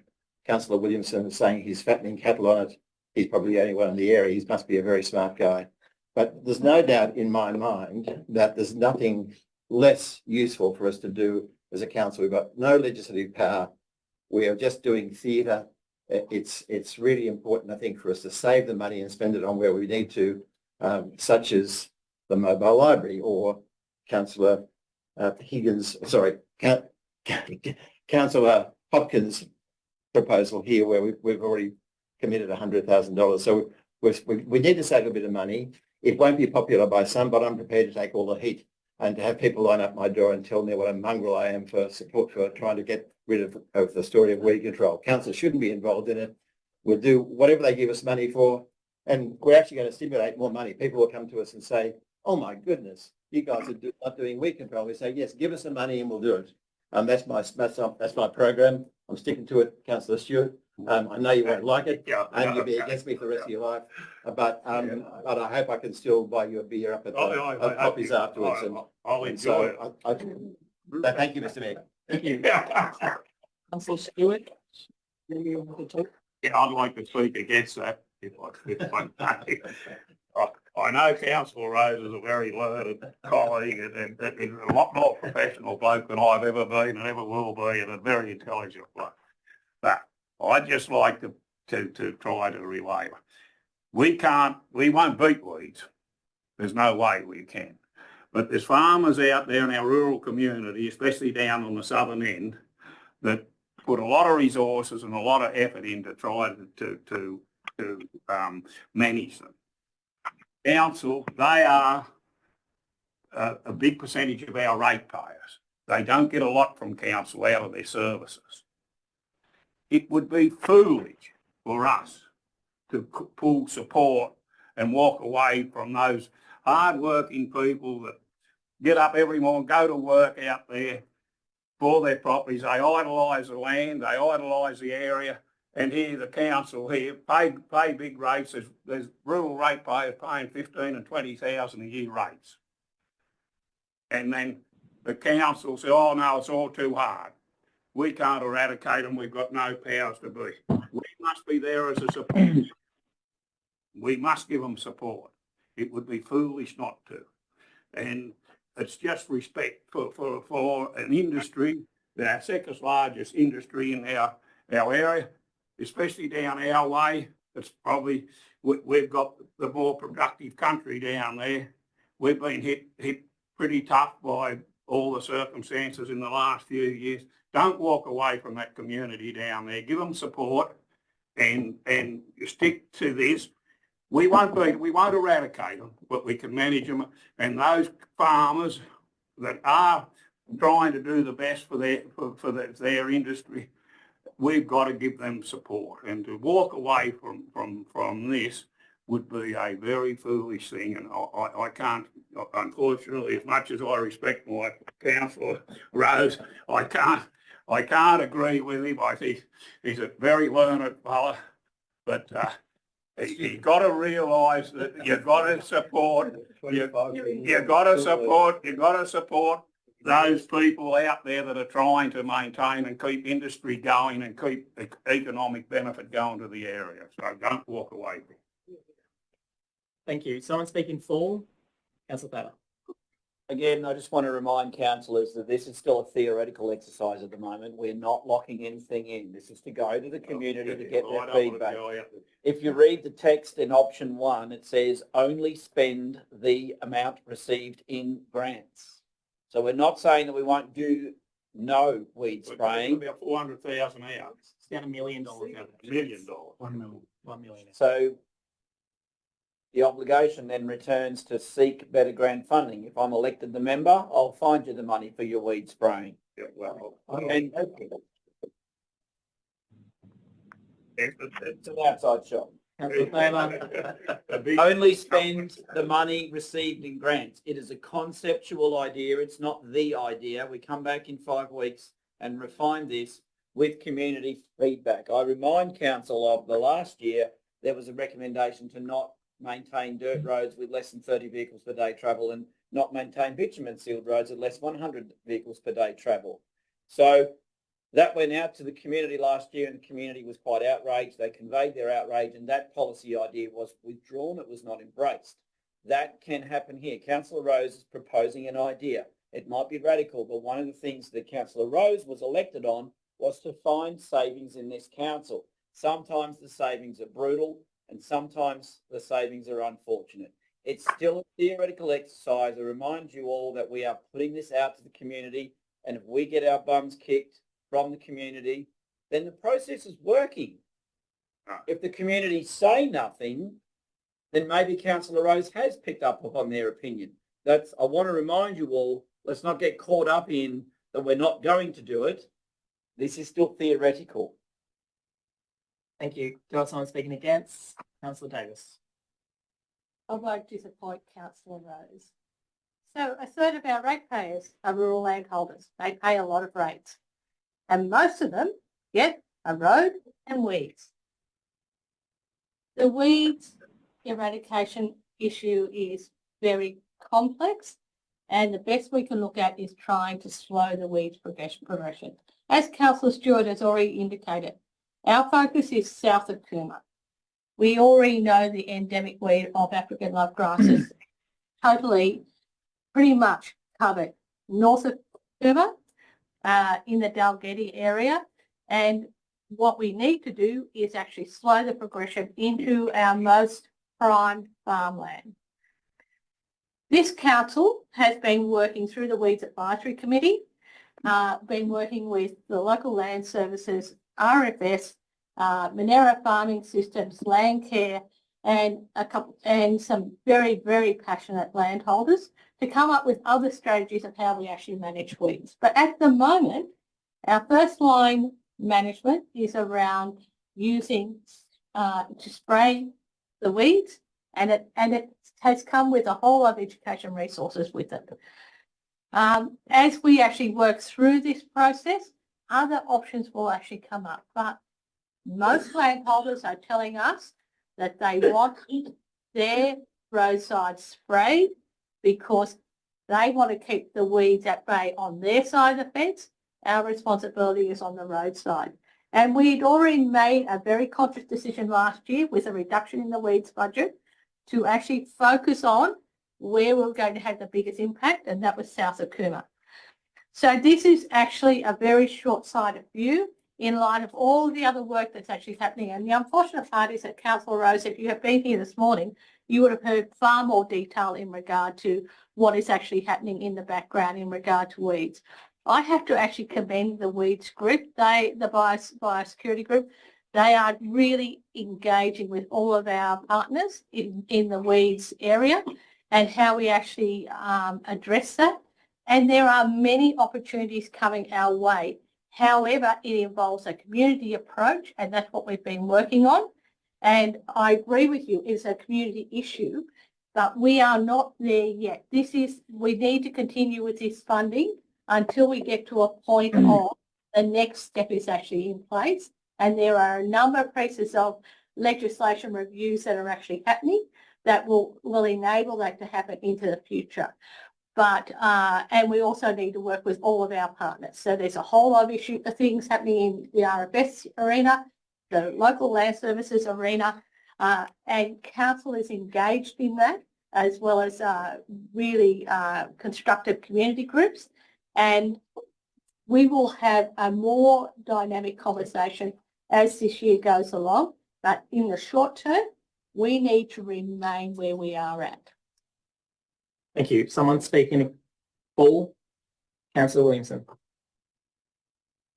Yeah, thank you, Mr. Mayor. Well, I am a landholder, and I have to say, I don't get much weed spraying done around the margins of my farm because council don't come and spray in my area anymore because I'm not south of Cooma. And I do have a council road adjoining me that got washed away due to a council defect 3 years ago and is now an enormous gully and 6 people can't get home. Those 6 people don't want the weed sprayed on the road, they want the road fixed. We have a major equity issue here. We're trying to take money from ratepayers and spend it in a narrow area, but we're not fulfilling the equity of providing services back to those people that don't get the benefit of weed spraying. Now, in reality, I think Councillor Rose is entirely correct. Spraying a few weeds on the side of the highway really isn't achieving anything.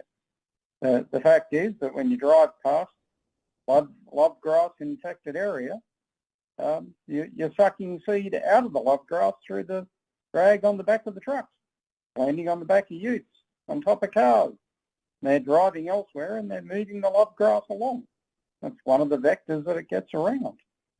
When council weed sprays come on my property, weed inspectors have come onto my property, they don't decontaminate their vehicles before they come on, and they don't do it after they go off either. So that doesn't help. Councillor Rose is entirely correct. We're wasting money spraying weeds on the side of the highway, and we shouldn't do it.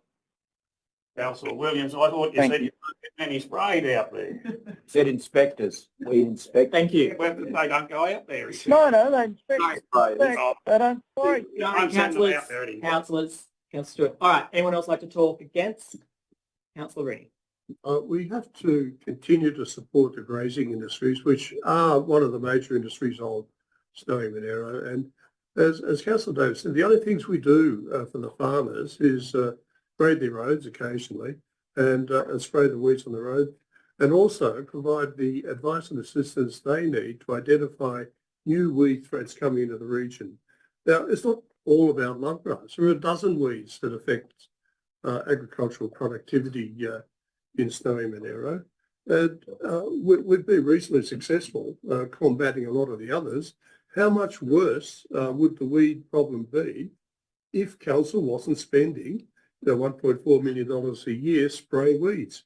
It could be dramatically worse. And agricultural productivity could take a very severe hit. It might even collapse. We don't know. But why are we proposing to knock the props out of one of the major industries in Snowy Monaro? I mean, reducing critical support for the grazing industries is akin to reducing support for tourism, our other major industry, which I think Councillor Rose wants to do also. You're right. So let's stop him now, councillors. Let's draw a line in the sand on weed spray and say, no, Councillor Rose, we will continue to support our major industries in Snowy Monaro in the way that we best can as a council. And I think weed spraying is a critical tool in the armoury that we need to protect our agricultural industries and preserve this beautiful, productive agricultural region. So no, I'm very disturbed by this. We want to back our strengths. Grazing is a strength, tourism is a strength. We don't want to be cutting the legs out from underneath them. So let's not do this. Thank you. Do I have someone speaking for? No, I'll put the motion. All those in favour? And Councillor Rose, Councillor Saylor, all those against, Councillor Summers, Councillor Higgins, Councillor Stewart, Councillor Elliott, Councillor Hopkins, Councillor Rooney, Councillor Davis, Councillor Howard. Councillor Williamson is offline. I can't see him. If he's not on the screen, he's not voting. Sorry to say. I'm disappointed. I thought you would have voted for sure with me, Mr. Mayor, on this one. Thank you. We're moving on. Do I have another amendment? Yes. I'll just hurry up. Slow down. No, I think you go on chronicle order. But Well, I was going to do that, but I think we're going to be here all afternoon, Councillor. no side spraying. I'd like to move that we reconsider tourism What page because is it? we're on 122. We haven't even had a Hang chance on. to do this yet. Why not? Yours? Rate says spraying 112. That's 40,000 roads per span, isn't it? Yeah. We've got roadside spraying. I haven't touched that, Bob, because that was the other one. I was wanting to save $1 million. No, I don't care about the roadside spraying. It should be left in. It is. What's left in? Yeah, so, sorry, just these are all, so nothing's been put into the operation plan or the delivery plan, Councillor Stewart. These are only recommendations and suggestions. So we are adding them in. So none of these are added in full stop at the moment. So if we miss it. If we miss it, it doesn't get added in. It's not spoken about. So if we don't vote on the side spraying, it doesn't mean anything, all right? And could I just say, Mr. Mayor, they are still suggestions, but whatever is resolved today over the weekend before they're published, we will be adding those into the budget or taking them out. Just so I'll redo the long-term financial plan and the budget for whatever's in or out today from this list will go in before it's published. Yes, that's what I thought. That's why I'd like to discuss the. So it's only the things that by amendment are added back in, not what's in the report. Not what's in that So report. so just to clarify, so Councillor Stewart, see all those things on those 24 recommendations or 25 recommendations there or suggestions? If you can see, it starts with the mobile library on page, no, sorry, not the mobile library. It starts with the $180,000 on page 112. You see that? Oh, yeah. So none of these are part of the operation plan currently. Okay, it goes all the way to 100 and whatever. So they are not part of the OP or the DP currently. They're not in there. We are either putting them in or taking them out. We're not Putting them in. Or not at all. Or not at all. Sorry, or not at all. Sorry. Excuse myself. Not at all. All right. So the thing on the side, the $40,000 for the roadside spraying, that's staying in because we're not talking about it. All right. So, Councillor Rhodes. Mr. Mayor, to try and get things worked out here. Thank you. I'm on a savings kit here. What I want to do is to look at tourism. What It's on page page 122. There's no figure here, but to bring some clarity here, what I'm proposing is that we shut the Cooma Visitor Information Centre, and I've already received a lot of comment from Bombala. In fact, I've become one of the best known councillors in Bombala. People have personally in the streets and at the Bombara show, I went up to introduce. Okay, Councillor Rose, and I found that I was vilified by that. Councillor Rose, So the point is here. I'm going to stop you. Yes. You're asking to close the Cooma Visitor Centre. I'm moving this on. Yes, close the visitor centre and redirect the funding. Redirect the funding. Redirect the funding to other more productive areas of tourism. Okay, excellent. Do I have a seconder for this motion? Councillor Elliott. Councillor Rose, would you like to talk now? Thank you, Mr. Mayor. Sorry, I'm just trying to get moving on because I don't want to have two debates. I won't be long here, but I put this motion up a few months ago and it just hasn't made its way to the top about re-examining the visitor information centres. I didn't intend to look at closing them, but now I've got tougher because I think I've had so much feedback that I thought that, say, you want to close the visitor information centre, I decided, yes, I want to close the visitor information centre. I've got a lot of data to show that those visitor information centres in general are not good. I don't want to try and grapple with Councillor Stewart over the Bombala one. I won't even try and do that.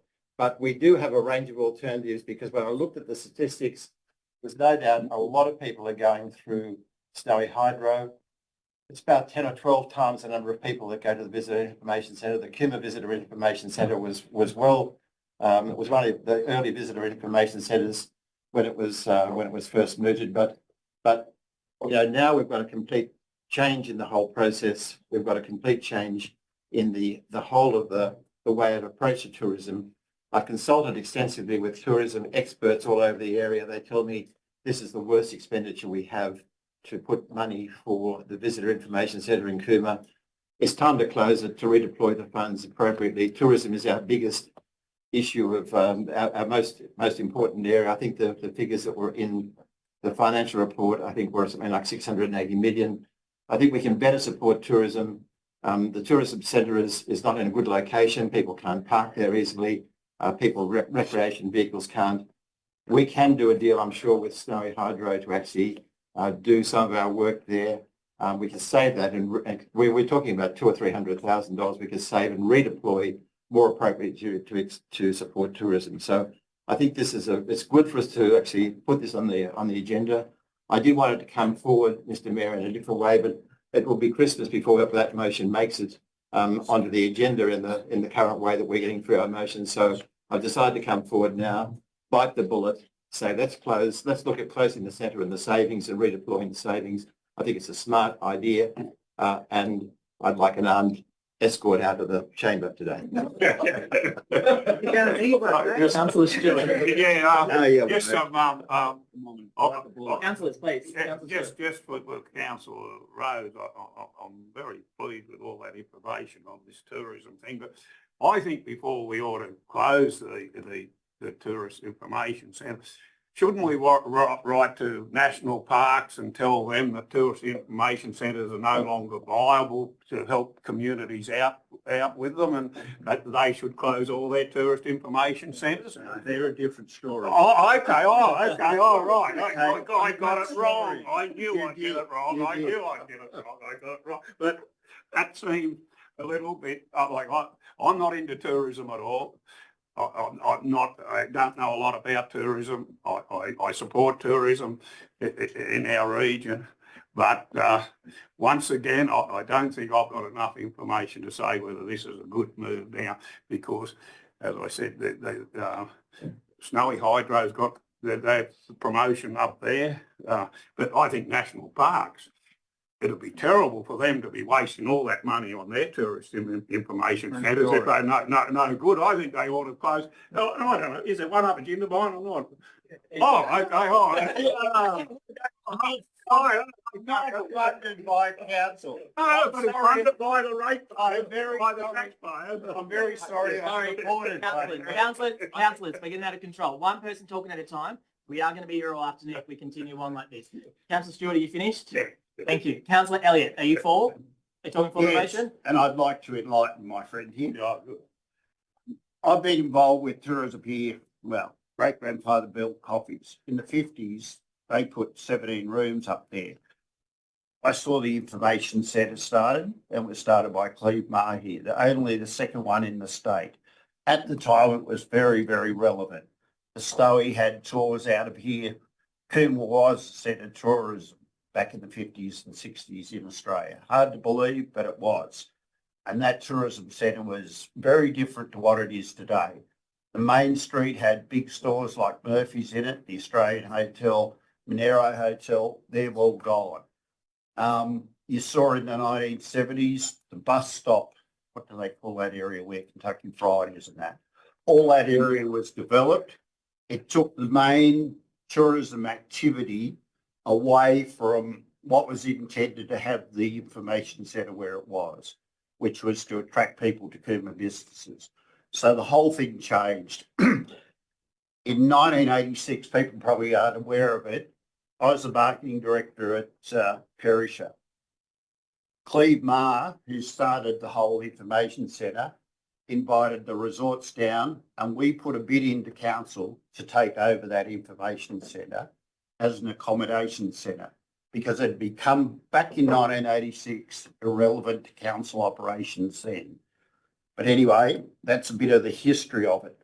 But the main street has changed. The other big thing is the Discovery Centre was put in. And as far as I'm aware, talking to Dean Lynch, he's quite happy to see information go up to the Discovery Centre. And I think they would support that. We're the only town in the state, other than Sydney, to have two information centres, as it is. We're looking to do something and stop duplication. This is one way of doing it. It will make a big difference. It won't obstruct tourism the way tourism is promoted today, mainly through the electronic devices and through digital bookings and the way bookings are done for accommodation. So it's not as though we're taking information from tourism. They'll still be able to go to the Discovery Centre. The old days of bringing tourism into the centre of town, as far as Coombe goes, I don't think are relevant like they were in the past. So talking about the national parks, what they provide with visitor centres at Jindabyne is a different option. Oh, okay. Well, without getting into that, Bob, it is. Okay. Should we try and close those down too? No. That's a park operation that provides different lot of information. So I don't think we should touch those. There's one at Tumut as well. So I'm very strongly in favour of cutting out the wastage and putting the information up at the Discovery Centre. So just to clarify, it's not confirmed that the visitor centre, the Discovery Centre will take that information. It's a mixed thing. It's not. Yeah, Mr. Lynch has stated yes, potentially, but speaking to other staff at Snowy Hydro, the answer is no from other staff. So it is something we have to work through. The decision you'll be making today is closing it from the 1st of July. You will not have a visitor centre in Coombe. That's not the decision we're making today. The decision is to go to the operation plan, to go to the committee, and we're closing the visitor centre on the 1st of July. Just clarifying your remark, you said our decision is to close. Our decision is to propose. I'll rephrase that. You'll be going out to the community start of next week saying we are closing the visitor centre potentially. Right. You can make it subject to Snowy Hydro accepting the information. You can make a submission.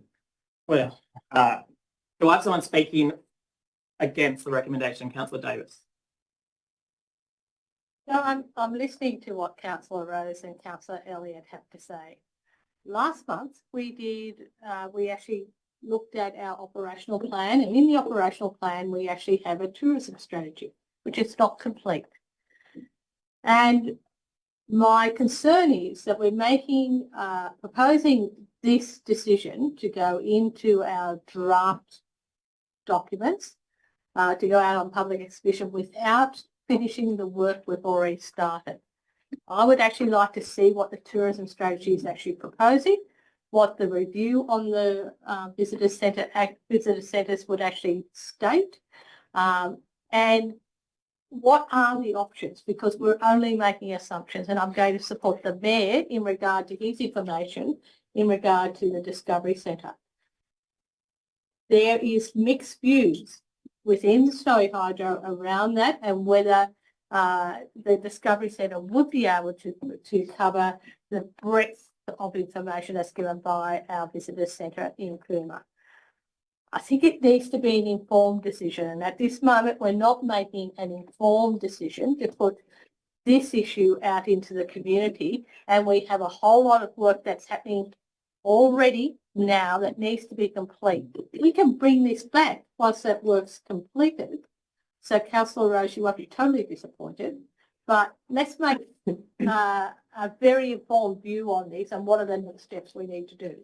Because when we actually decide to do something like this, go out to the community of, no, we're just going to stop from July 1, what does the community think? We're going to get a whole lot of interesting information back.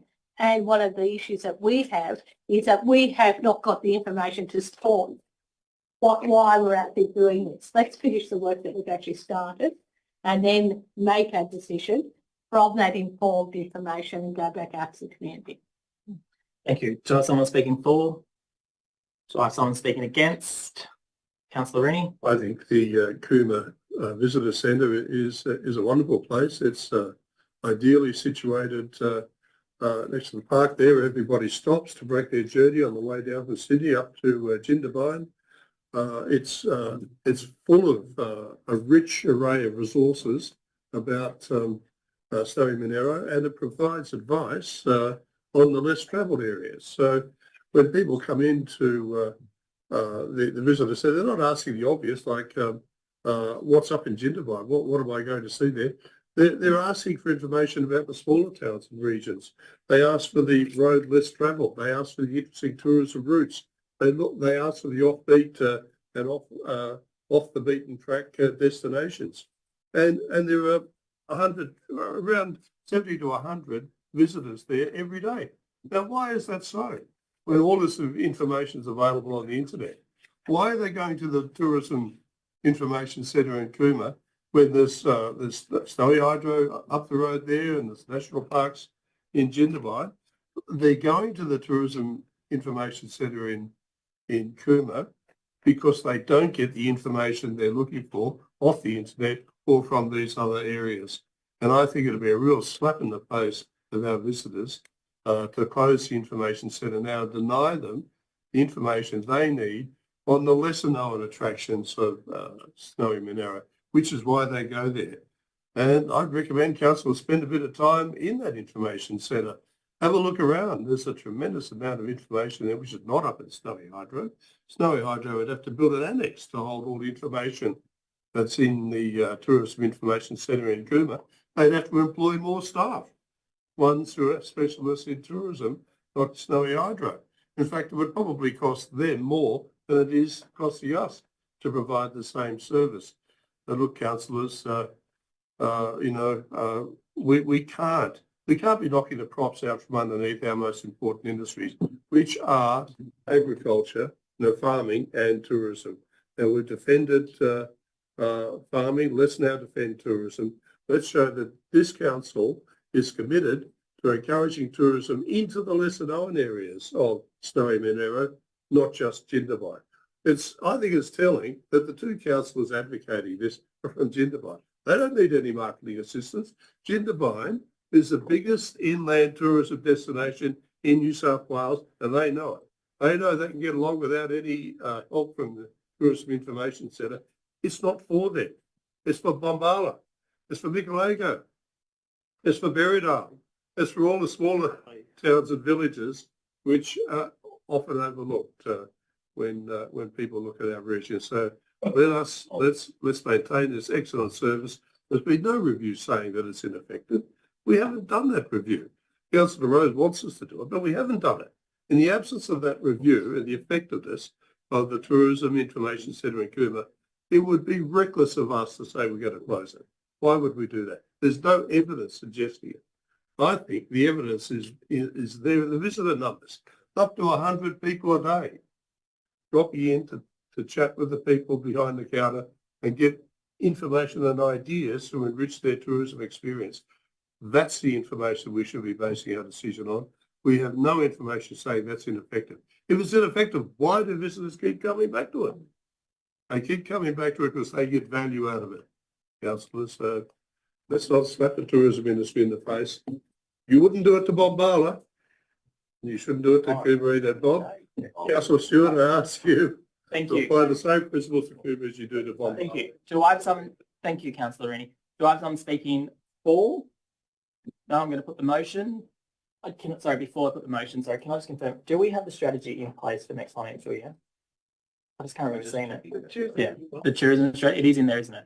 So that would be, it is, isn't it? Okay. All those in favour to close the visitor centre, all hands up. Councillor Elliott, Councillor Rose. All those against, Councillor Summers, Councillor Higgins, Councillor Stewart, Councillor Hopkins, Councillor Rooney, Councillor Davis. Oh, Councillor Saylor, be brave. I'm not voting. Well, if you're, sorry. It's taken as no, but I'm not voting. Okay, so it's a no. Councillor Thaler and Councillor Hunt. Okay. I'm happy, Mr. Mayor. It's only the first round at a long-term strategy. Yeah. No, look, I think it wants to come back, but I'm not. Sorry, okay, do I have another amendment? Councillor Thaler. We could turn to I think that too. He's got page 127 of the paper. terrible how you signed your birth certificate. The topic is revenue. Request for consideration what would be required to look at moving back to a single bill.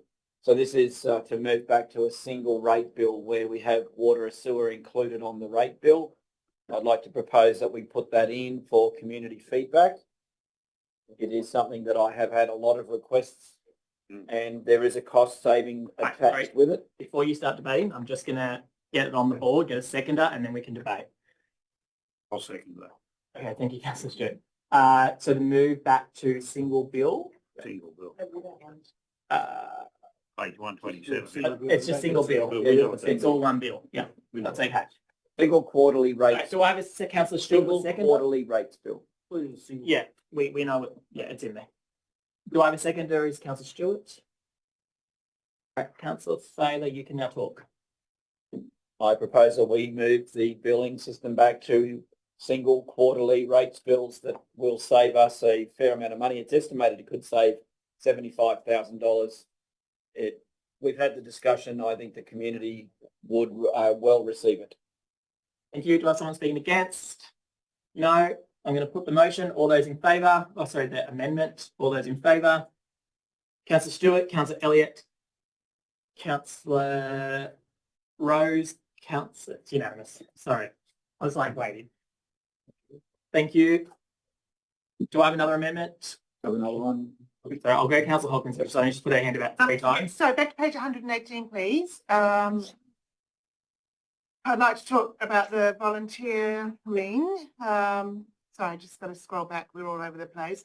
That council implement a system to better utilise volunteers to assist in maintaining our areas. The 100. Sorry. Page 118.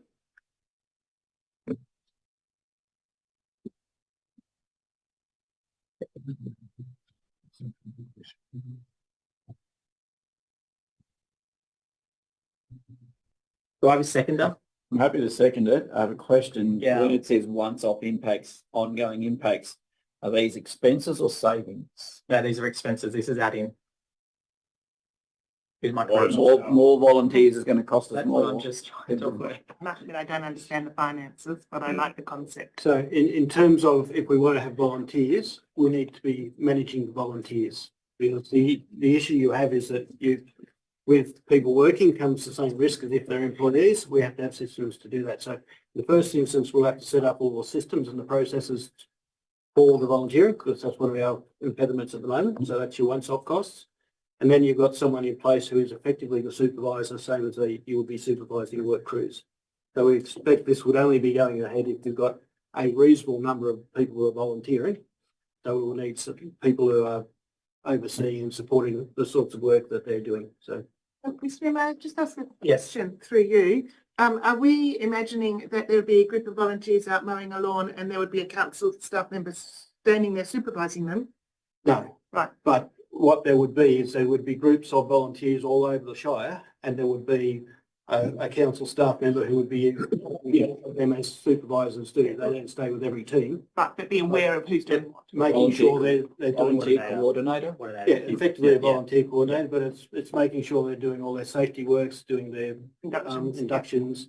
They've got their required training, all those things that we need to do. Thank you. Yeah, you're talking.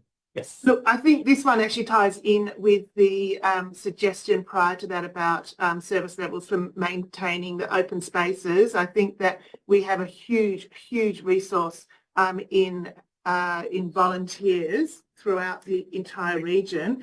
And time again, we hear that they have roadblocks because there's red tape or whatever you want to call it that stops them being able to do a job that they just want to do to keep our towns and villages looking beautiful. So if we can put in a system that will enable them to somehow manage the red tape and remove the roadblocks to allow our volunteers to actually do what they want to do to make our communities look great, then that's, I think, something we should support, and that will also help with maintaining our open spaces. Thank you. So is someone speaking against? Not talking against, I'll put the motion, the amendment, sorry, I kept saying motion, or the amendment, all those in favour? Councillor Summers, Councillor Stewart, no, sorry, Councillor Elliott, Councillor Rose, Councillor Hopkins, Councillor Davis, Councillor Thaler, Councillor Hannah, Councillor Summers and Higgins. All those against? Councillor Rooney. Sorry, Councillor Stewart, were you for or against? I'll go for. For. So, thank you. Thank you. All right. I haven't sort of got any advice now. Still worried about what Marvel is. All right. Do I have another amendment, Councillor Thaler? Governance records, page 125.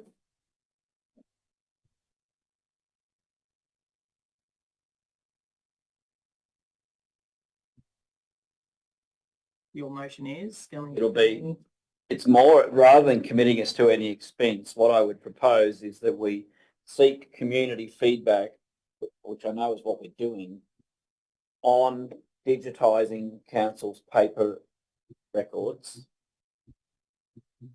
The reason being is that, don't type anymore, the reason being is that rather than committing funds to it, let's explore if there is an appetite in the community.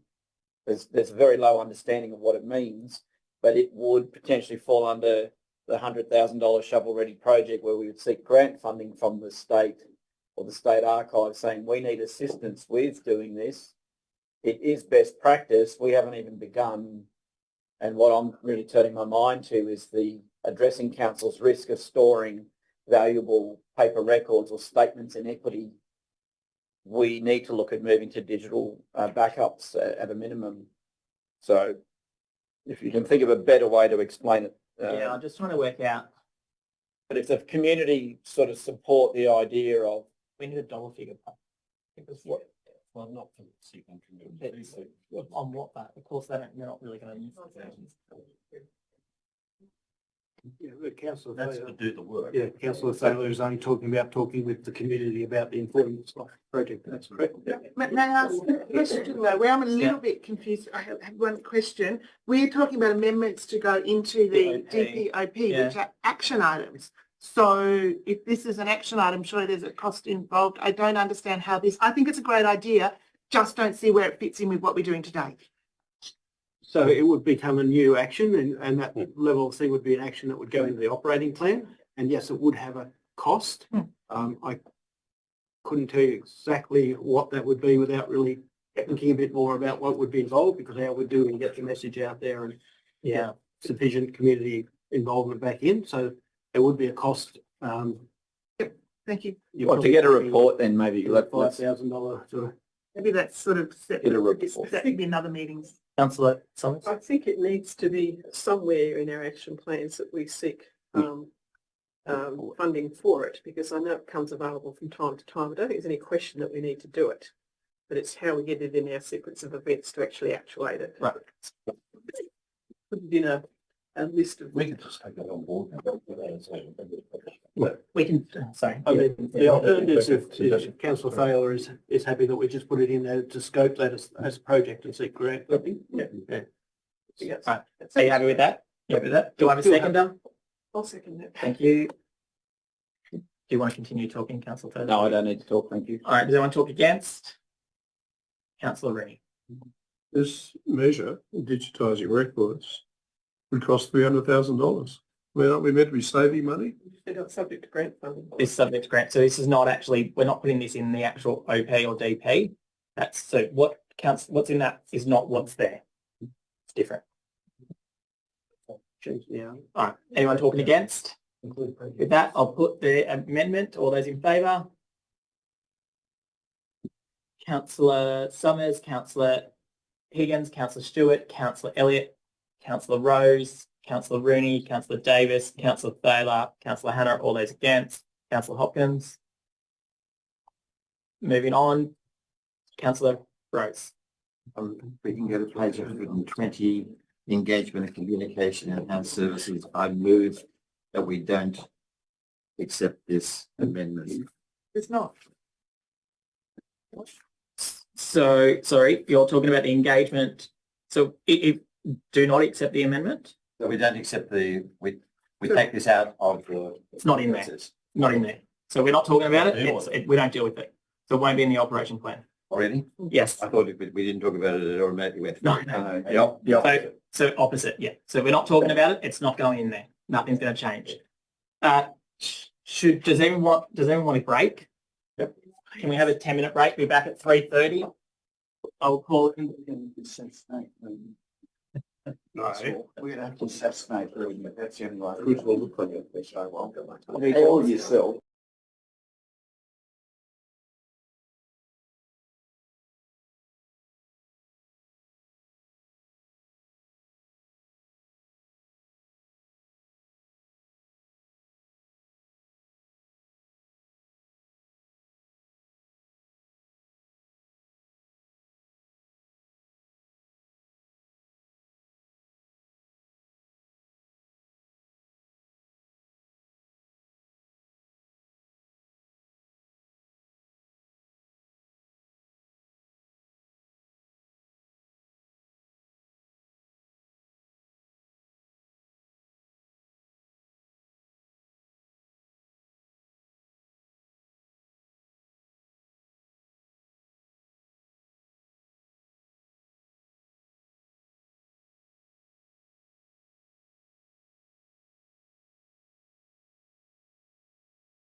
No, we're just feeling you. Thank you. All right, councillors, we're back on.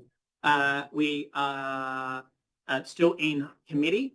So we are up to, does anyone else, Councillor Hopkins was next before I stopped the meeting. So Councillor Hopkins, do you have another one? Yes, on page 123, this is a fairly quick one and I hope it's fairly simple. It's in relation to committee support. And I appreciate there might have been a bit of confusion in terms of what constitutes a committee. So I'd like to say that the amendment is to provide secretariat and staff attendance to 355 advisory committees. Oh, a quick question through Chair, but isn't that already required? That's not really something new. It doesn't happen. Yeah. No, it doesn't happen, but I thought it was actually required under law. No, it's not required. It's not required. It's not. No, because they're just committees. It's like we've got a whole heap of management committees. We don't send out secretariat to all of those committees. So, yeah. So provide secretariat and staff attendance to 355 advisory committees.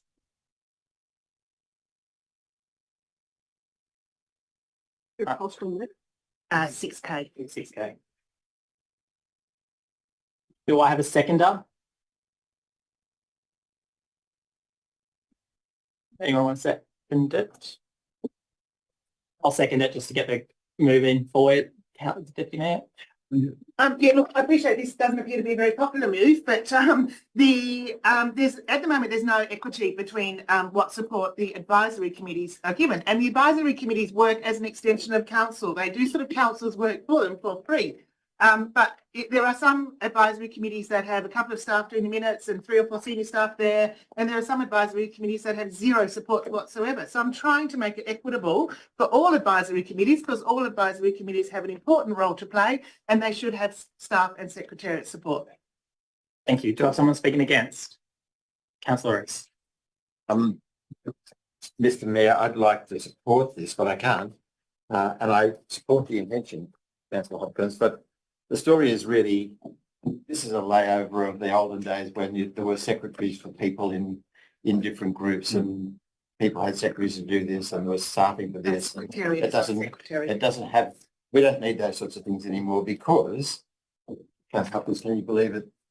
There are wearables that people can have on their person in the committee with AI doing a transcription for them of the material and summarising the whole meeting. So we don't need anyone. All we need to do is to actually have this put through one of the AI bots and we produce a summary of the whole story. I was surprised the other day because I actually was at a meeting at Zoom, and Zoom has a little thing saying summary of the meeting. You click it, it gives you an amazing summary. So which you only spend 15 minutes on and do. So I think we don't need to put money into this. People can make arrangements about how to do it in a different way without spending any money at all. And you don't want the key staff members responsible there, the key management? Well, it's just whatever the cost is. I don't want to spend any money. All right, thank you. Do I have someone speaking for? No question. I'm just getting to the legislation. Talked about this yesterday. It's incorrect. He's going to bring up the question. Section 236 of the Local Government General Regulation. Each meeting of a council or council committee is to be recorded by means of an audio or audio-visual device. 2, the recording is to be made publicly available. So on the basis that a 355 committee is a committee of council subject to Section 355 of the Local Government Act, then does Section 236 of the Local Government General Regulation 2021 require us to comply with Part 1, which is each meeting of a council or council committee is to be recorded by means of an audio or audio-visual device? No, because that only relates to committees of which all of the members and only the members are councillors. So if you have external members on your committee, that isn't applicable to those. Doesn't say that. Sorry, I'm not arguing, but it doesn't actually define in the section 236. It doesn't say that it applies to us. It says the recording is to be made available. The start of recording of a council or council committee. So I would argue then that it's still a council committee, even if it doesn't have all of the councillors maybe we need to get a report rather than to get an understanding. What are we trying to understand? I'm a bit lost. Yes, I'm on. 200, well, if you look at 236. Just clarify what I'm trying to achieve with this amendment, right? Yeah, thank you. You have a 355 advisory committee who is an extension of council. Now that's made up of members of the community, a council representative. Some committees have the relevant senior staff in attendance and some committees get a bit of administration support. Some don't. I'm wanting that to be equitable. That is it. And to Councillor Hopkins, I support you because subject to section 236 of the Local Government General Regulation 2021, it says at point 1, each meeting of a council or council committee is to be recorded by means of an audio. Councillor Taylor, I'm not suggesting it's not being done. What I'm saying is, I'll give you an example. We shouldn't have for a to committee fund it on for a committee on which I sit, I do the minutes, I do the admin. I'm happy to do that as the councillor rep, but it's not equitable. So I'm not saying it's not done. What I'm saying is who should be responsible for doing it. But it's going to come out of operations. It's required to be done at law. It would come out of operations rather than being brought in as The a... reality is that's not what's happening. So we're just going to move on. Councillor Stewart. Yeah, look, I'm sort of lost here a bit because we've probably got as good as 335 committees looking after council assets in the area. Down our way, and I think Michelago, I've seen that up there. Not management. But not They advisory committees. Yeah, they don't need, I'm not talking about the management committees. but aren't they the same sort of thing? No, management, like the ones looking after showground or whatever. I'm not saying that they're doing a good job. I agree with you and they're good. So where are these advisory? Like sale yards, for example, right? You have staff. But the council sends staff down there. But not to all committees. So, sorry, just to clarify, Well, what committees don't get it? Yeah, what's an example Open of spaces and recreation. an advisory committee? Yep, Human Northridge. That's true. That's two that I know of. There's any other ones? But, and see, this is the thing. There might not be many, and this is the thing. It may not be a big expense. All I'm asking is for equitable contribution. Thank you for clarifying. so what, yeah, so Councillor Stewart, what it is, yes, so you're right. Your, advisory committee on your sale yards, you have staff there that take notes. Same for the cemetery committee, you've got staff there that do that, but there are other committees that don't have staff there that do all that work. Well, I think we ought to find out how many we get before. What if there's only a couple? Yeah, so can we need to. Sorry, you said. Through you, Mr. Bell, but we did have a discussion about this operationally the other day ahead of this meeting. I think what this requires is a report back to council in relation to all of our committees. What committees do we have? It's almost like a review of our committees. We have a resolution. To do that? Okay. That's premature. Yeah, sorry, I missed the restart of the meeting, but yeah, that's what it needs. It needs to be more transparent, clearer on what committees we have, what their functions are, what their delegations are, before there's any decision made about allocating any further resources. It is an issue of equity, I agree, but we need to have the data and the clear data on what they are, what their functions are, what their delegations are, and that's the first step in this process. With all due respect through you, now there are actually 8 advisory committees, one of which is non-operational community support programs, so that's 7. 5 of which have secretariat and staff support. We can do a report, but I've kind of just done it for you. All right, thank you. I just ask a question because I think I've understood, because Councillor Hopkins is feeling very aggrieved about this, I can tell. And I think I've got a simple solution, just don't do the minutes and get someone else to do them. Why should Who would that be? Doesn't matter. You say, I'm not going to do the minutes anymore. Someone else has to step up. There's no reason for you to do that. You can get digital minutes. All right, Councillor Davis, we're going back into Councillor Davis. Let's stick to the topic. I'm really supportive of what Councillor Hopkins is proposing. However, we do have a resolution to review all of our committees. And we have a large number of committees that are not even registered on our list. So I'm not going to give you an example of the Liberty Bell Showground Committee. Management committee. Yeah, no. I don't even know if it's a management committee. Yeah, I think that I'm not even saying whether they're advisory or management. We have all these committees that happen right across our our region, but we don't understand exactly how many meetings we have, what they actually are, what is their feed-in mechanism to council, etc. And I agree the minute taking is a real issue, but until we actually review all of our meetings and what we actually, and the supports required, sort of making it let's do the first part. Let's get the review underway, get it completed and look at how we need to resource it and how it's best managed. Thank you. Do I have someone speaking that was against it, Paul? No? I'll put the motion, all those... Oh, shut it up. Okay. Sorry. You can do another amendment later. All those in favour? Councillor Rose, Councillor Hopkins, Councillor Taylor, Councillor Hanna. All those against?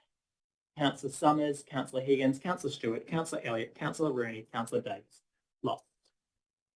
Another amendment, Councillor Taylor. Well, it's removed Secretary of the money.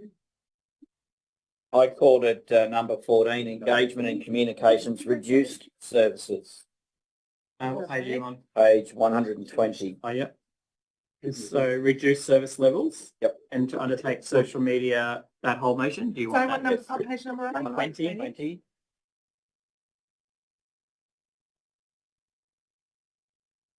You right? Oh, sorry. Sorry. Reduce service levels to not undertake social media monitoring, or we've got all activities. We do have social media policy. Do I have a seconder? Councillor Rose. Councillor Taylor, would you like to talk? Yes. So this is a contentious one. I accept that. I am going to propose that because we are looking for cost savings, that one of the expenses that is a hidden expense is social media monitoring. And we don't actually know really what's involved, how much it takes. And some poor bugger has to watch my videos and make notes. Members of the public, I'll rise you to please say quietly. I'm going to recommend that we reduce these services. We are also not a great communicator as a council, and we sometimes don't really have a great story to communicate. And when you don't have a great story to communicate, it's a good idea not to communicate it. You're only reinforcing the problem. I don't really see a lot of benefit with our spin. We are very caught up in brand management or reputational management, which is not really a core function. If we did a better job of a lot of things that we are actually here to do, that is self-evident. That becomes your advertising, that becomes your brand. Your community has a higher level of confidence. Trying to tell the community to have confidence is usually undermining it. I don't propose that we necessarily accept these full numbers, but if we reduce particularly social media monitoring, nothing much really comes out of social media monitoring because we've never seen any reports from it. Well, I certainly don't recall having seen any distinct reports. The recommendation does meet the legislation, which is in the box underneath. We need to find savings. This is another way that we can find the savings that we need. So I'm going to recommend that we have a good consideration about this opportunity. Thank you. Can I ask a question to the CEO? I thought if we run a Facebook page, we have to monitor comments and what goes on that page in case if it is, disrespectful, or because then we are liable if someone puts a comment. If we're not monitoring it and we don't take it down, then we are liable. You can post without comments allowed. Councillor. Exactly, Mr. Mayor, that's why we do it. We monitor it for that reason. Yeah. And when we did do that, Councillor Taylor, we had about a lot of backlash, and I'm pretty sure you actually were one of them to say we're, silencing our community to have comments on our Facebook pages. So I actually think that's a bad idea because I like community members to be able to comment on Facebook. because it's all about transparency. So I speak in reply to your statement. I'm banned from the Facebooks. I'm not just saying you, but when we The did point ban I it, made was if you're going to have comments open, everybody should be allowed to comment. I don't have a problem with monitoring them. If you post without allowing comments, then you don't need to look at it. It's just a statement that you're putting out, same as a newspaper thank you, ad. Councillor Valley, you've had your one-time say. Do I have someone speaking against? Councillor Rennie. Well, we are always hearing feedback from the community saying that council needs to improve its game in communication. And online is one of the major ways of doing it. So I think this would only make the matter worse. We'd be keeping the community in the dark over important changes that state agencies and government legislation are bringing in, what council is doing. I mean, we want to eliminate pop-ups, engagement sessions, not having council presence at shows and so on. This is not all about Andrew Thaler and social media monitoring.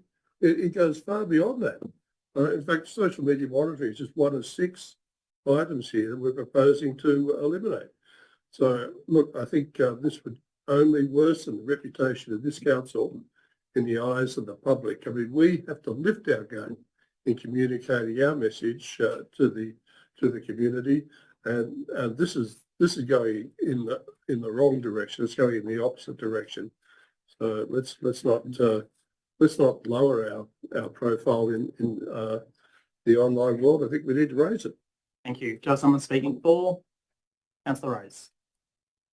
Mr. Mayor, I do support Councillor Thaler's motion here, and I think it's very simple. I wouldn't have supported it last week, but then I got great advice from Councillor Stewart, and Councillor Stewart gave advice to all the council. He said, listen, what you've got to do is stay off social media, you'll all have better lives.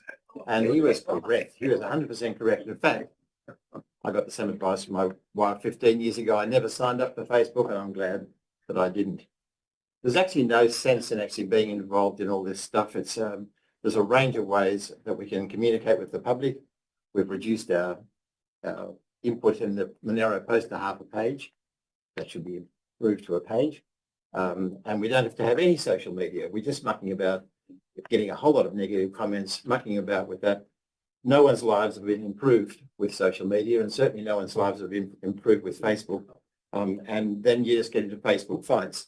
So I just think, Councillor Stewart, I thought your advice was so good the other day. You said, you blokes all got to get off this Facebook and not muck about with social media, and you're going to all live a better life. And my life's been better even immediately, even though I hadn't been on social media, but I was thinking about it, and you convinced me not to do it anymore. So the council, I reckon, can get up it with no distance, that there's no benefit for council. There's a range of ways we communicate already. Emails go out, various things happen. We're just wasting a lot of time and money. So I reckon this is a great saving. Thank you, Councillor Thaler, for picking it up. Does someone want to speak against? Councillor Davis. I think it's really important that we actually understand what the reduced services are. So it's just not social media. Social media is such a small part of what is actually proposed here. They no longer undertake pop-up engagement sessions. When we go to the shows, that's when the community really engage with us. It's absolutely vital. We need to be out there with a presence and having good information. And weeds is one of our most popular areas when we go to the shows. Website updates only for legislatively required information. Wow.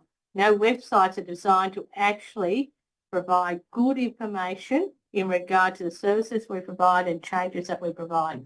So websites are not like social media. They're actual factual information about what we do, what is being planned, what are the changes, some of the issues that we're actually having with some of those services.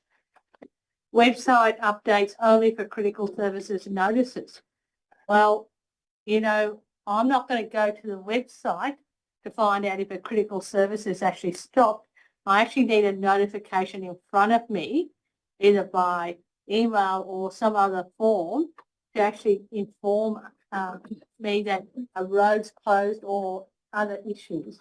And that press releases levels to reduce to focus on legislative needs and additional notifications only within available resources. Well, One of the biggest issues that I hear all the time is we don't communicate well enough, and we don't use our local paper well enough. And as we found from our community survey, 40% of those people that were surveyed get their information from our local paper. Let's use our local paper to actually tell the story of council, what we're doing, how we're doing it, and what are the benefits or the disadvantages to our community. So this is a crazy idea, and we need to improve our communication, not reduce it, and we need to be focusing on how we do that well across the board. Thank you. So, question. Yes. It doesn't refer to taking out advertising in our local paper, does it? Through Mr. Mayor, no, it's about social media monitoring and activities. Yeah. But is that Sorry. Okay, thank you. Just to Yeah. actually query that, one of the comments is that press release levels. Yeah. Oh, sorry, that's not print advertising, I take it back. With that, sorry, just that's what it says there. And First item. that's it's all them. Sorry, it's all them. You're reducing. It will be taken. It's all those motions. It's Press release. yes. Yeah, I'm happy to amend it and make it just the first line, like as I said. That's how I read it, Councillor. Happy to So it change was that only all activities can be social deleted and we just focus on not undertake any social media monitoring. Let's be clear on that, because I took it as being only the first item in that table. So I'm happy to make it a bit clearer that we take out all activities, not to undertake social media monitoring. I don't know the correct amount of saving that might represent, but let's assume it represents a saving, but let's cut it back to that. I'm happy for that. All right, thank you. Can I just add to that? If it's only social media monitoring, we turn off comments, because if we're not going to monitor it, we don't have comments turned on. All right, I'll put it to the yeah. Anyone would like to talk for the motion, Councillor Stewart? Yeah, not part for it. I think we should be looking at reducing what we do in communication, because if we're here and if we are delivering good services at a reasonable cost and making good decisions for our community, you don't need to sell yourself. We make them here. We never had, in the whole council, we never had any media exposure at all, but we got on very well with the community because we work with them, you consult with them, and you come in and you make your decision. So good decisions you don't have to be selling yourself. You don't have to be getting out there. The best idea, in my view, is come in here, work with the community, make good decisions and get on with the job. That's what we're here for. What's the good of promoting yourself and putting press releases out for everything that's going on? Make the good decisions in here and the community, and bring the community along with you and work with them. You won't have to sell yourself. So you can save a few dollars. So, sorry, I just got a question. I understand what Councillor Stewart's saying, but that's not what this motion is. This amendment is. All it is, no, it's not. All it is, we can still post on Facebook. We're still going to do everything we're doing. All we're going to do is pretty much turn off comments, because I then can't comment on anything. It's not stopping any. Is that correct? That's how I read it, Mr. Mayor, that we would not be monitoring comments that are being made on our... Just comments, but also staff then don't have, if they want to watch my videos, watch them in their own time. That's not at work watching everybody's comments. Sorry, That's social media monitoring. If I could add, Mr. Mayor, that if there was a saving here, it would actually be negligible. The amount of time somebody spends monitoring the social media is very little. Yeah. All right. Someone speak against? Very quickly. Yes. Just very quickly, I speak against it because I think the utility of people being able to engage with social media is an important one. I don't like Facebook, don't use it. It's a bit of a swamp in my book, but there are many people who do. And I think the facility of comments gives us a little bit of a flavour of what people are thinking. And it also is a very important outlet to let people know what's going on. And I see, I know there are responses to invitations to meetings and things like that, because people do respond. So I think it's important that we continue it, and we need to monitor it, because if we have a presence, we need to be legally responsible for it. Thanks. Thank you. Does someone want to speak for or against? Question? I just have a, Mr. Mayor, I just felt a little bit upset because Councillor Davis said it was a crazy idea. I thought that mightn't be the right sort of language, but it might be quite okay. Can you just give some advice about it? That's not crazy. The place is ridiculous. I don't think look, I won't even comment. I just think we need to move on because we've been here for a long time. Thank you. But yeah, let's just be respectful, everybody. Councillor Higgins, are you? I'm just going to quickly speak against it because it seems like a knee-jerk reaction. No. This is why we have strategies, so we can be strategic, which is our role as councillors, to be strategic. We have a communications plan. I think if there are concerns with the way we communicate with the people of Snowy Monaro, and it's not, I don't find it to be about selling something or spinning something. We put out a lot of information. Very few people, believe it or not, actually sit through 6 hours of council meetings, so they are not necessarily aware of the decisions that we make. So it was up to me. I'd spend a little bit more and do a better job, but I don't think we should be touching this at this point without reviewing our strategic documents. Thank you. I'll put the amendment. All those in favour of the amendment, hands up. Councillor Rose, Councillor Elliott, Councillor Stewart, Councillor Thaler. All those against, Councillor Summers, Councillor Higgins, Councillor Hopkins, Councillor Rooney, Councillor Davis and Councillor Hannah. Lost. Do I have another amendment? Councillor Rooney. Page 117, sale yard divestment. What's proposed here is that we seek private sector operators of our sale yards who will continue to provide. Can I get a motion before you debate? Can I get a motion? Are you suggesting what's there is to go as a motion? Yes. Okay, thank you. Let me get that up before you debate, please, or talk. If I could just interpose a very quick point, I think it's mischaracterised our debate. Our debate was alternate operators, not divestment. I think we might have got a bit of a translation wrong in the discussion. I think it was more about having lease. So can put up whatever motion they want. No, but the discussion we had in the IP&R was actually about having leasing the facilities out. This has never come to council, this one. We never discussed selling them as any significance. We talked about having... Sorry, councillors. Thank you. Councillor Rooney, what would you like your amendment to be? That we include a project to investigate divestment of sale yards to private enterprise. Okay, thank you. Do I have a seconder for this? Anyone want to second it? No. Okay, I'll second it. You're welcome. Thank you, Councillor Higgins is seconding. Next. That's okay. All right, Councillor Rooney, now you can talk. Okay, well, it's costing us $609,000 a year. $609,000 a year to operate these sale yards, which could be operated by the private sector if we sell them. Excuse me. So why don't we do that? Mayor, can we just clarify that figure is correct? It's costing us $609,000 a year. It can't be true. I'll just confirm that with the CEO, CFO. Yeah, we'll come back to that figure. Let's continue. Yes, continue. I mean, it might be possible to find a private sector buyer for our sale yards who would be able to operate them more efficiently than we can as council. It's not our core business after all. Roads, rates and rubbish are our core business. I'm not talking about shutting down the sale yards. If there's no buyer, well, then we continue to operate them. But wouldn't it be great if there was a buyer?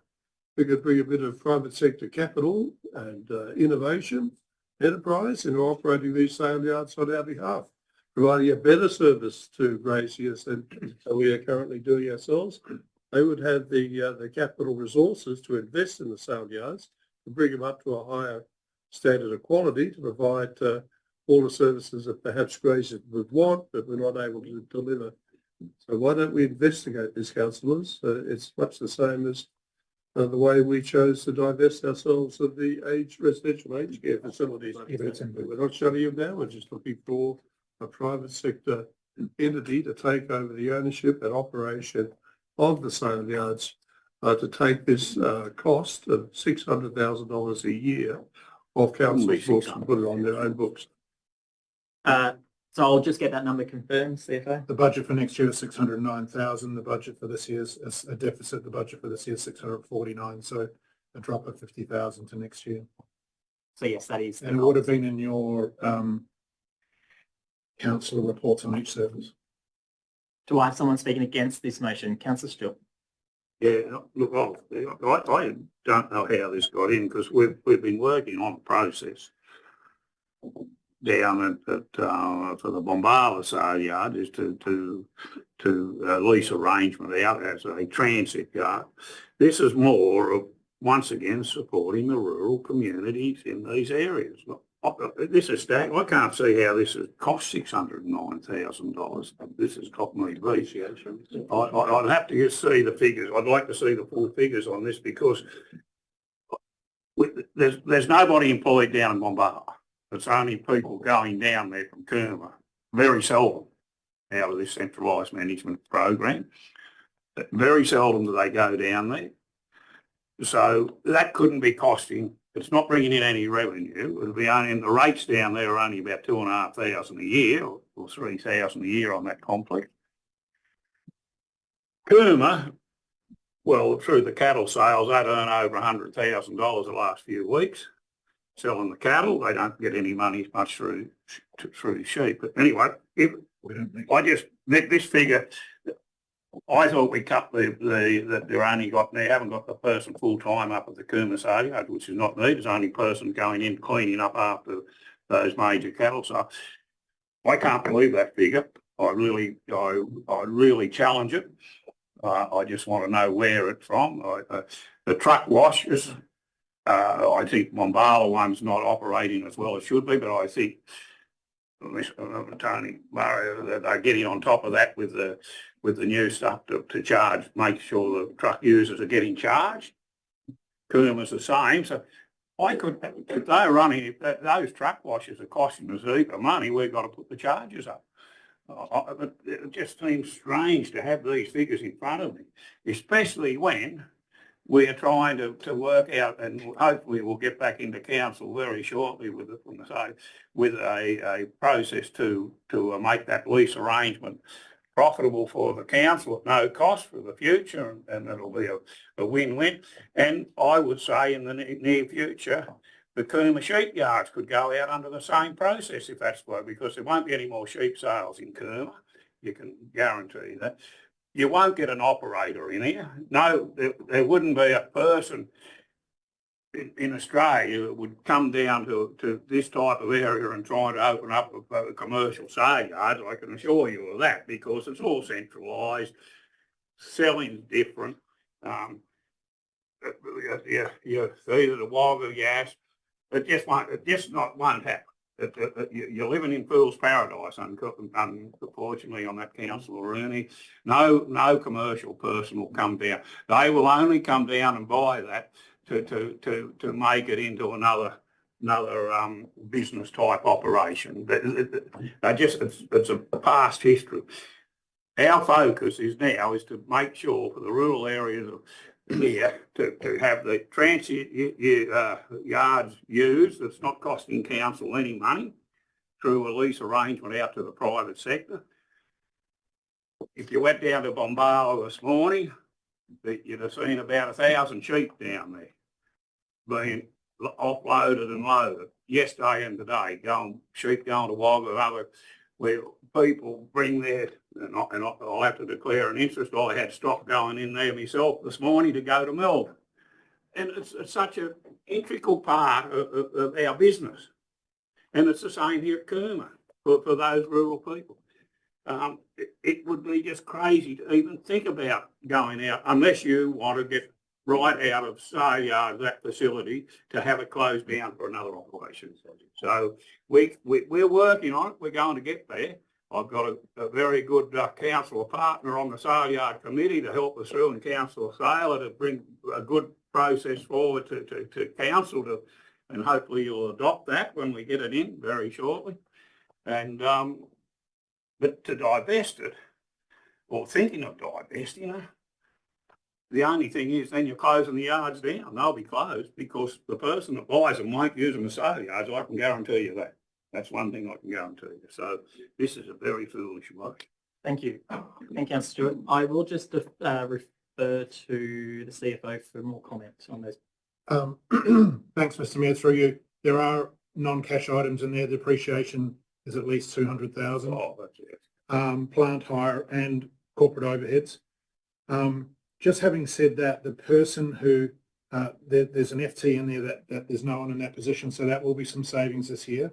I'll just let you know that that person, that vacant role is still budgeted for next year. So while I suggest you don't need to make an amendment, we can keep that saving there, but that FTE is actually still in the budget for next year. So it won't be used, but it won't be used, but so that can be a saving. Yeah. But it's actually still there. But the talk in the briefing was not to place someone in that vacant role. That's right. And that can still be the case. So there would be probably an $80,000 saving. But the rest, councillor, is mostly depreciation, plant hire, and overheads. Councillor Summers. I'd like to speak for the amendment. I have a natural anathema to privatisation. It very often doesn't work. However, this is not about divesting and privatising. It's about investigating that as a prospect. And I think there's no harm in investigating it because it will get to the bottom of the costs that Councillor Stewart has mentioned. And there may be innovative ways to get operators in by allowing them the use of the sale yards for $1 a year. On a condition they do it that way, we save 600,000. So I don't see how investigation will do us any harm. I think that would be a useful exercise. Thank you. Do I have someone speaking against? Councillor Fowler. I just want to critique Councillor Summers' remarks in indicating that we could lease the property out for $1 a year. Example. We would still be up for the depreciation because we still own it. Still less than 600. So the point is that I actually joined with Councillor Stewart. I don't recall the discussion was to sell off the facilities. And being as part of the Sale Yards Committee, the discussion has progressed very strongly towards, and there is the sale yard users are expressing an interest in Bombala at a minimum, operating it, leasing it, and they take responsibility for it. The idea of divestment, for your benefit, Councillor Rooney, I think the only people that would buy it would be someone like me, and I would then demolish it and turn it into a factory, because there will be no use, no private opportunity, as Councillor Stewart has said, and it's a legacy asset that we should keep. We don't know what our future, but we've expressed that our future is one that involves fibre, which is sheep, meat, protein.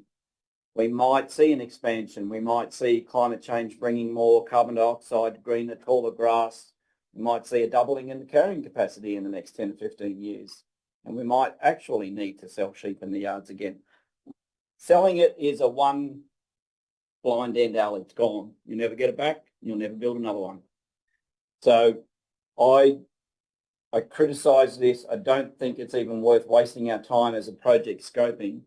The scoping is to lease the facilities to the sale yard users and operators and the transit operators.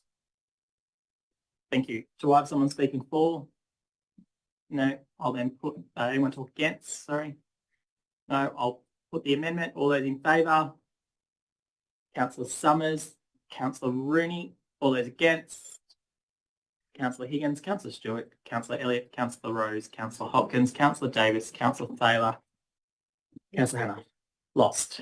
Do I have another amendment to over in committee? No one else? Just on the Rangers reduced resource. Yes. Page 121. So is this saying that we're going to reduce them? No, it's not in. Doesn't go in until you want it in. Oh, do you want it in there or leave it? No, I don't want it okay, in. No, I did because I did talk to some people involved in it. So it's staying as normal. Oh, that's all right. You're not going to talk about it? Because I was the one that brought it with the concern about it. And after having some communication and talking to people, I want to withdraw it, that's all. So. Excellent, thank you. No, that's fine. Councillor Fowler? I called it number 3 on page 113, which was traffic slowing devices in Bombala. Yep. I'd word it that we that's what I was talking, $5,000. Receive community feedback. We received community feedback on the need for traffic slowing devices at the southern end of the entrance to Bombala CBD. I can't quite remember exactly how this came up. Sorry. Do I have a seconder? Yeah. Thank you, Councillor Stewart. I can't quite exactly remember how this came up, but the fact that it has come up, let's throw it to the people of Bombala. They've had a project which we spoke about in the March meeting, I think, about how long do projects stay on the book without any forward progress, and we decided in the resolution action sheet updates to drop the Bombala heavy vehicle bypass off because it was going nowhere. But this clearly is something that has concerned somebody. So for effectively no cost, let's put this into this document and see if anybody picks up on it is a need or it's not a need. Thank you. Councillor Higgins. I'd like to ask Councillor Thaler if he would consider a bit of a friendly amendment. That it not be limited to Bombala, because as I go around the community, this is actually something that affects a lot of towns and villages. And I have been trying to get work done in this area for a number of times unsuccessfully, so this might be the way. So I'm jumping on board, if you're acceptable. I'm happy to accept that as an idea. I was just quickly contemplating, most of the CBDs are well inside 50 speed limits, which is actually irritating. Yeah, so if it's a project or a scope, we might need to change the word to community feedback on the need for traffic slowing devices. This? At all population centres. So I won't even say villages, we'll say all population centres, because Jindabyne might want something. Sorry, councillors. I think you, I'd like to talk on this if you don't mind, because I was, this is, was brought when the option of the bypass has sort of died out, and it was always going to be a tough task because it had to go through over the river, and to do that it was a good thought, but it was a thing that was probably never going to happen in reality. This is just to put a roundabout or a slowing down device up at the corner of Forbes Street and Maybe Street, up where you turn off the councils. As the trucks come, where Bombala is a little bit unique, and probably Red Bull, although they've got the is a lot of trucks come. They come down that hill, and a few of them sort of come there at a bit too quick a pace. A roundabout there, a simple, small, not overdone roundabout there on the highway would do two things, because a lot of people drive up the street, and if there's no park on one side, you'll flip around on that corner and go back down finding a park. I was going to say there's a U-turn opportunity with the roundabout. Yeah, and a roundabout was the most practical and simple way of covering that, but also slowing the trucks down, because when they come down, they're going to have to slow around to just edge themselves around to go through the town. So that's the thought behind that process, and if we can get it to funding to do it, it will do a very good job, because there's a lot of trucks go through Bombala. It was a bit of an issue, but I don't think they'll ever get a bypass. Or like in my experience, back a few years ago when we were lobbying for it and all that, the RTO or RMS, although there's a lot in our terms, you go up to the north coast and that we're insignificant to the number of trucks, and they said it'll be a long time. But this is just a simple and a low cost mechanism to solve a problem, which would do a lot of good for that town there. And if we can get funding for it, we ought to go through and get it. And that's because of the truck issue, mate. So to not make light of Councillor Higgins' suggestion, I think that is going to be a parallel project, but if we can add in traffic slowing devices or roundabouts, that'll address more accurately what Councillor Stewart's just told us, and that way the community can give us their feedback as to whether that should become a project. At the moment, it's more of an idea or a concept which has negligible cost. Can we do the same thing in the I can tell you, if that'll be a good PR exercise for this council if we achieve it. Can we at all? We can add another one. Can we just do Bombala and Michelego? Yeah. Bombala and Michelego, so it's focused on both of them. Yeah. Well, Michelego hasn't got it. They're off the highway. There is a problem in Michelego with people speeding through the village. There's a school there and it's dangerous. Oh, okay, all right. So just wondering if we can do the survey there too, Councillor Stewart. Yeah, okay, but I didn't know there was a problem there. Councillor, What a community concern. Councillor. Yes, so it's some of it's trucks, but it's not like highway trucking, like what Councillor Stewart is talking about. But I was at a meeting at Anglers Reach last weekend and they had the same problem down there. It seems to be that in some of our smaller centres, there is a road safety issue. It's probably different to this, whether we put it out there as a separate thing, I don't know. But, you know, it is something that I'm hearing more and more. And as I say, I've tried for 3 years to get some attention on this and we got last bit budget, we got rid of our road safety officer. So now we have a road safety issue in some of our smaller towns. So, well, it's not caused by that, but it's also not helped by that. Thank you. But I'm happy to assist in that. If we rub this one through, I'll bring another one, which is to similar thing, and we'll say villages, which then doesn't limit to population centres. So that would take up the discussion that we've just had, is we make another one of these amendments to seek feedback from the communities in the respective villages. This, in all right, this should be funded through RMS. It's on their highway. But I think it's a good opportunity to council to push hard to RMS to get it funded and or Transport New South Wales, because it's their road and it's a safety issue where Bombala is in that unique position where the trucks are just coming off a hill. They come down a bit quick. They need slowing down that bit and right through our main shopping centre.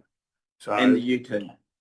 And so I think it's about lobbying to get it funded. It's not a big job, but I think we just got to push to That's get not it what this done. motion is, but sorry. Against. Are we up to against? Yeah, we're up to against. Can I just? No, you're right. You go. Yeah. Well, I'm against because I feel that we're all in agreement that something needs to happen in terms of managing the community. And what this motion is doing is spending money to go and ask the community about what we want to do with managing the traffic. We're asking for community feedback on the need. So I can say through the feedback document, we're already paying for this document. No, that's what the amendment is asking. Yeah, but it goes into, without talking across, it goes into this document, which we are putting on display. Yeah, sorry, Councillor Taylor, that's incorrect. So what you're asking us to put this in the operation plan for next financial year. So next year, we're going to go out to the Bombala community and say, we'll receive feedback, what's going to cost us about $5,000 to ask them, do they want a traffic slowing down device? That is what this is going to do. It's not just doing it the next 5 weeks. That's not the feedback we're getting. This is going into the operation plan next year to ask the community then, do you want to do it? So it's subject to the first step of this feedback. No, it's not. So I feel there's been a little bit of a misunderstanding here as to what we're actually doing and what will be achieved if this is actually passed. If this is actually passed, then it goes into the operation plan as an action item, and staff will go out with their little, your say and feedback forms and say, hey, community, what do you want to do? Do you want to do some traffic slowing around there? And I can almost tell you the response. It'll be 100% of the people going, yes, we do. So this is actually not what you want. What you want is to have a line item, if you want to do that, to say, hey, we think we should be lobbying on getting the traffic control, the speeds reduced. This is not what you want. This is just spending $5,000 or whatever it tends to be to get an answer to a question that you already know the answer to. So please don't support this. This is $5,000 that could be spent on secretariat support. Pay you the $5,000. You get the. Just saying. Thank you. I can see we go. All right, thank you. Sorry. We have had the 4 speakers. Do anyone else would like to speak for or against? Yeah, look, Mr. Mayor, I would have supported it if it was going to include Nicolego, because there's a lot of demand for traffic slowing devices on Ryrie Street, the main street running through Nicolego, which has a school, primary school. A lot of speeding takes place there. There's no police presence. It is quite dangerous and residents are concerned. But you've knocked Nicolego off, so I no longer need to support it, and I can vote with Councillor Hopkins. All right, thank you. Personally, if what Councillor Hopkins saying, I think we ought to be taking it through for both Bombala and Nicolego, but not having it funded that we don't need.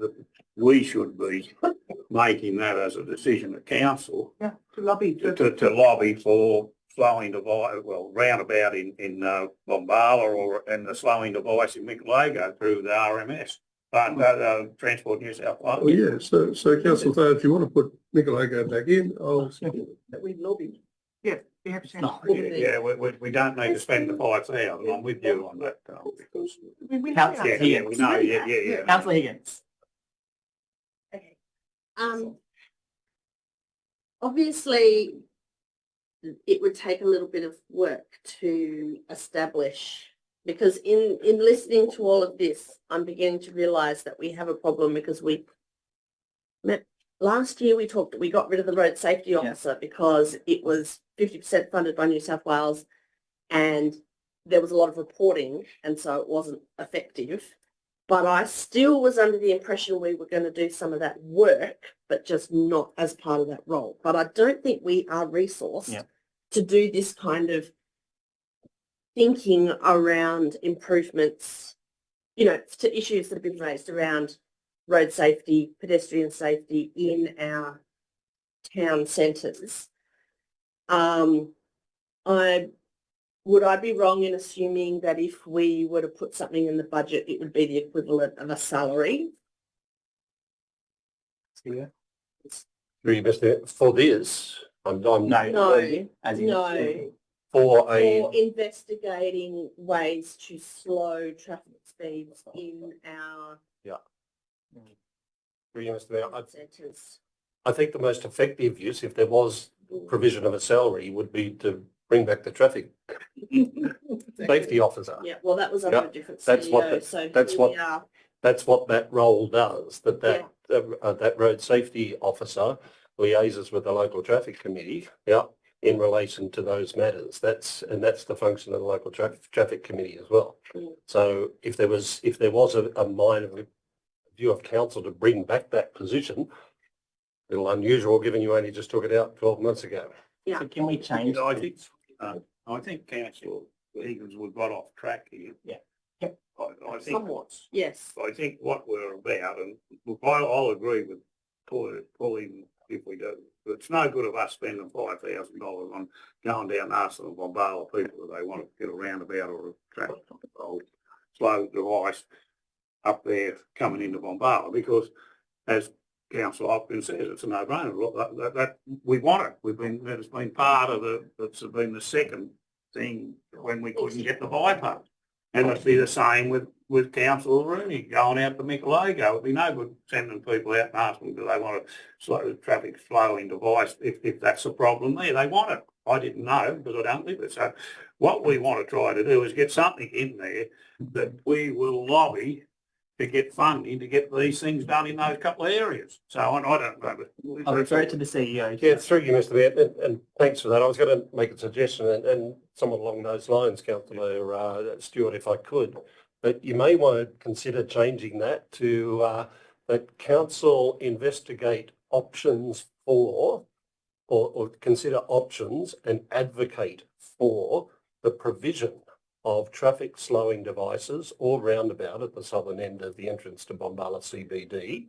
And if you wanted to include Nicolago in that as well, then I think that would cover it. Are you happy with that, Councillor Taylor? Right, so we'll change the amendment. So we'll take that first bit out and Nicolago. I won't move that way, Mr. Walker. That's what the nice. In terms of this, though, it is an item that we're putting into The OP. the OP, so it just needs to be worded differently. Yeah. Okay, yeah. Include a project to consider. Yeah. That's okay. Thank you. You're okay with that, Councillor Taylor? Yes. Thank you. I think, does anyone want to talk for or against before I put? No, I put the. Well, I can just, now that we've changed it, I just would like everyone to support this as a starting point to get some movement on issues that have stagnated, and if we can just, that seems, you know, like a good first step. So thank you. Thank you. With that, I put the amendment. All those in favour? Unanimous. Thank you. All right. Was there any other? Any further amendments? No, Councillor Rose. Hey. Sorry, Councillor. Mr. Mayor, I've been approached by a number of people in relation to all our documents having acknowledgement of country in them. And so I was going to move a motion that we actually take acknowledgement of country out of all our council documents. Sorry, just, yep, that's fine. We'll just get it up on the board. Do we ask the community what they want? Well, that's what people have asked me about. We know through this, like. All right, do I have a seconder for this? Yep. Councillor Thaler, Councillor Rose, would you like to talk or? Look, I will just very briefly, Mr. Mayor. I think the situation here is that somehow, and I've traced it back to Ernie Dingo in 1973, when they started becoming welcome to country ceremonies, these tokenistic ceremonies are sort of grown up. And then all of a sudden, we've also got documents with acknowledgement of country. I've got some history in this area because there's a photograph of my great-grandfather with King Billy at the opening of the Dalgety Bridge in 1888. There wasn't any welcome to country ceremony or any documents with acknowledgement of country in them. I just feel as though the people that have approached me across the community are saying, look, this is a tokenistic story. We've got this material everywhere. We've got an increased range of tribes being mentioned. And it says we pay our respects to elders past, present and future. Past, present and emerging, which is so emerging elders, the whole thing just doesn't make any sense. So I understand what people have said to me. I think it makes sense for us not to have this. I've checked into it. There's no legislative requirement for us to do this. So it just seems sensible to remove this material from our council papers. Thank you. Does someone speak against? Councillor Higgins. I'm in a very different circumstance, Councillor Rose, thankfully. Most people that I speak to consider this. Sorry, Councillor, can you put your microphone on? Yep. Thank you. This is just good manners. I don't think it certainly doesn't cost anything, and this is part of that word that you don't understand, inclusiveness. So it doesn't hurt to acknowledge people. If anything, we could go wider, but I think this would send a disastrous signal amongst our community. And so I will definitely not support this. Thank you. Does someone speaking for? Councillor Thaler. I'm someone that's about as white as you could get. My nickname at school was Casper. And yet I proudly walk with a lot of the elders of Monaro. I've had this conversation with them over a great many years since I ran alongside Michelle Francis, who's a Monaro elder who ran in council elections in 2017, and from then we became friends, and along with her sister, they're both elders. There is mixed views within the Monaro community and some of the wider tribal areas. There is a growing agreement that it is divisive, that the welcome to country is becoming selective, that in our case we're welcoming people to country that's not actually country. This is Monaro, and the borders of Narragaow are effectively Canberra below the Victorian border to the top of the Brown Mountain and as far across as the other side of Tuam at Tumbarumba. It's a vast area, and yet there were many language groups and family groups within that, and they're not all friends with each other. So we shouldn't be presupposing who they think they are or what they want, but the idea of a welcome to country, they don't think that we're being genuine when we're saying welcome. And now we've got the people who are new to Australia, people like me. I don't want to be welcomed to my own country. I'm already here. So the point is, it's been perceived as condescending. It does trace back to Ernie Dingo, effectively having a bit of fun. And one thing I've found with a lot of political parties is they like to grandstand. When we use the word inclusive, it doesn't include Andrew Thaler a lot of the time. So I stand against the selectivity around the use of the word inclusion. And when we talk about some of the other local Aboriginal groups around here, there's one that came the other week, and then the police had to come after. So there are... Is there a point of order? Yeah. I imagine so. That's the point of order. The point of order is that subjects that are currently under police investigation are being brought up in this debate. Councillor Saylor, I have to actually say you've done a fantastic job of being very objective with your discussion and your debate today. If you keep it on track, then your debate's good. But don't bring in those side issues because it's very distracting and it's outside of the actual discussion we're having. Thank you. I'll overrule that. There's no point of order there, but Councillor Glavin, please stick to topic. I could ring a Narragaow elder. Actually, I could ring two Narragaow elders right now, one male, one female. And they would both say, please take it out of your documents and please stop doing it. It's not done. And there's no disrespect to the chair or anyone that does it, but it's not done from a position of understanding. I don't know what we're welcoming people to. We don't know what Narragaow country is. I've been to some sites that are strictly off limits, and there's some little weird ritual that you do to be able to go there. I've been to a women's site, and men are not meant to go there either. Can I just point of order? You're off topic. We're not talking about welcome to country. We're talking about acknowledgement to country. Yep. I, as chair, never have welcomed anybody. So can we stick to the topic? Yep. I'm not talking about welcoming. I call it welcome. I call it acknowledgement. I'll stick to the use of the term acknowledgement. It's two different. Sorry, councillors. Thank you. It is two different things. And out of respect, elders, I only do acknowledgement, and that is what we're talking about today. Council does not do council laws, or council staff do not do any welcome in any of their business paper. Acknowledgement. So acknowledgement has been many requests to not do it, partly because there is a poor understanding. And some of those that want it are not Narragaow.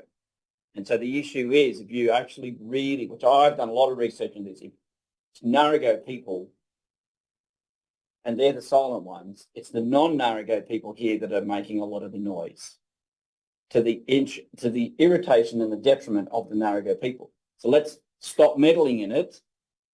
Let's remove it from our documents. Similar to many council meetings used to have a prayer. And then the question was, which God do you pray to? So then it became a moment of personal reflection or internal prayer. We can be considerate and we can be inclusive by saying less. So I would argue that as much as we've taken the UN agenda out of our documents, let's take this acknowledgement out. If we haven't got it right, we've included Walgaloos and all these others. They're not from this area. We shouldn't be mentioning their name. It should be, if anything, let's get an elder in. And similar to Snow, I'll just close on this. Snowy Hydro did this some years ago, and I was invited to that, and I went to it. Snowy Hydro asked the elders, what do you want us to say? And they said, Narragaow only, and now it says Narragaow only. They were firm on it. We haven't done that, and we're inviting the Bitterwolves and the whatever else is. So I would recommend we take it out. If we want to do it, workshop it, bring the elders in, Let them tell us what it's meant to be. Until then, let's pull it out because I think we've got it wrong. Thank you. Do you have someone speaking against? Councillor Stewart? Just sort of against a bit of clarification. I think there is a thing that a movement on that we don't have to have the acknowledgement as regularly as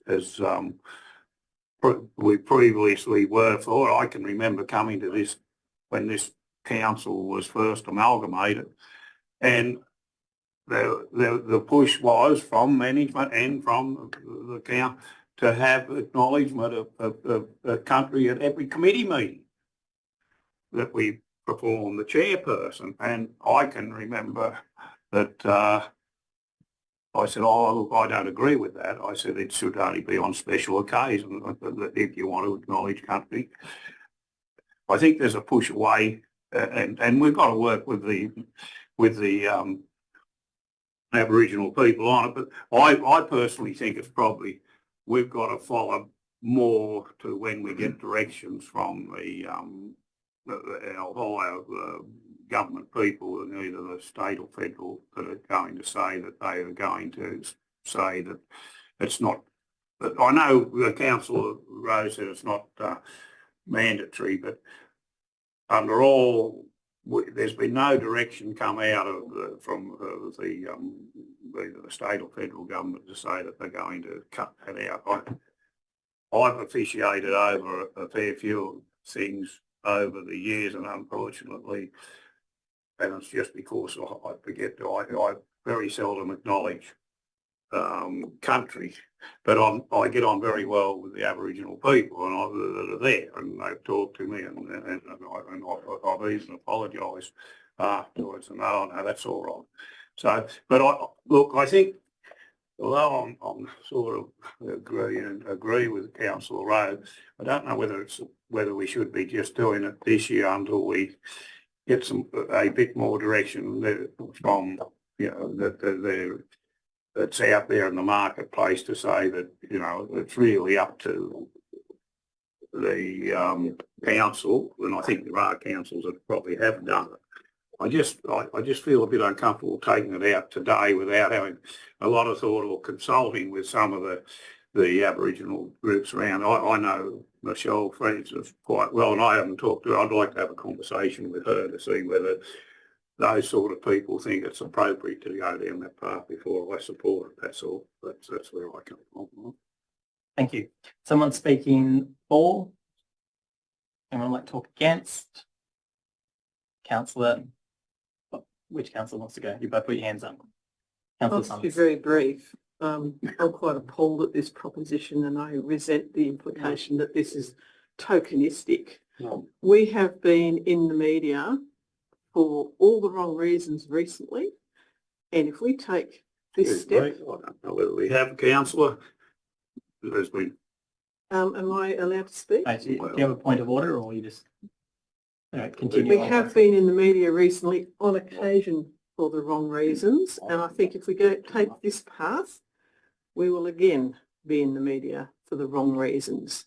Welcome to Country is a gentle acknowledgement of the prior owners of this land. It costs us nothing.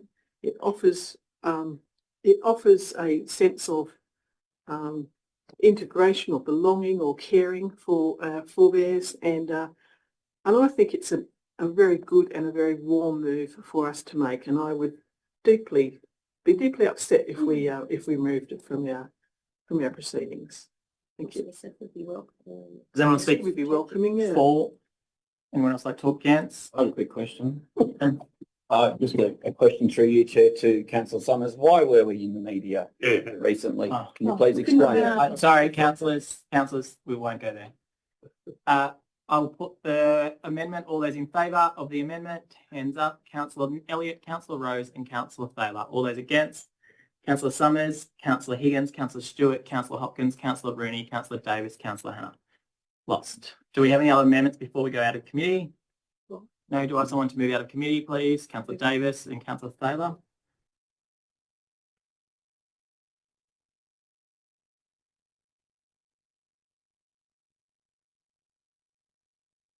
All those in favour to come out of committee, hands up. Unanimous, thank you. All right, so then I'll be putting up a motion. Mr. Rawlings, can you, what would you like me to say in it? Adopt all recommendations? Adopt all the The council adopt all the amendments or decisions? adopt the approved amendments Approved amendments. from committee. So I'm just moving this. Can I get a seconder, please? It's just to adopt all the, sorry, Councillor Rose, can you just move your head a little bit? Thank you. To adopt all the approved amendments from the committee. Do I have a seconder? Councillor Hopkins. All those in favour? Councillor, unanimous. Thank you. All right, so now the motion is the original motion that Councillor Davis had, plus all the amendments and everything that we spoke about. So we do have to debate that. So it's Councillor Davis's motion. Councillor Davis, did you want to? Oh, sorry, it was Councillor Thaler. Sorry, Councillor Thaler. Spoke on it, so now You we did spoke. We need to debate all the amendments. So I'd like to propose an amendment to this. It's probably going to upset people, but I propose we amend it by bringing the mobile library in there, because I think that there was some confusion in the earlier votes. I do think that there are savings that are going to flow from some of our amendments. I would like to put the mobile library, because I'm standing here, which was a strong campaign platform. We put the mobile library in and go to the community, and it's not a matter of hiding behind a lack of community engagement. There's a mischaracterisation in the earlier debate. There was a community consultation. We've only recently been provided that. all right, Councillor, sorry, Councillor. Your motion is to put the mobile library back into the operation plan? Yes. All right, do I have a seconder? No seconder, the motion's lapsed. Thank you. We're on against. Does anyone want to talk against the whole recommendation? I don't even know if we can actually. We won't get it on the screen. 20 minutes. We'll have to give us time to get all the bits into that section. Do you want to see the bits other than the amendments going in? The rest of it is what was in the business paper. Yeah, I've got bits of that's in business paper. That's what it is. And then part B is all those amendments we spoke about. So does anyone want to talk against? Councillor Rose? Mr. Mayor, could you just explain? So we're on still, so, sorry, just to clarify, yeah, I will explain what we've done. So we are on motion 6.1.2. Yes. So that is to go out to put the draft IPNR documents out into public expedition. Now, part of that, so can you just go back up a second? So part of that is part B, if you can turn around, Councillor Rose, was part of the motion. You can see where it's got I in that part B. All the amendments that we spoke about in the committee will be added to part B. You like me to talk about the financial implications? Oh, sure. Briefly. Yes, if you like. Right. Thanks, Mr. Mayor. Just on that, certainly Mr. Rennie can correct me if I've missed anything on that, but just in terms of where you're at with the budget position on those amendments that you've agreed to, that you would recall that we said at the start of that when we resolved into to committee that there was available $180,000. Yep. What I've noted down is the cost of those adjustments. The shovel-ready projects, which was a cost of $100,000. There was $75,000 saving for the single bill for rates water do it. Then there was $125,000 added for the cost of volunteers. The total cost of that is $150,000, or the net cost of that is $150,000 against your available $180,000, which means you've still $30,000 surplus. Is that your calculation? How much was the 75,000 isn't a saving? That's the next year saving.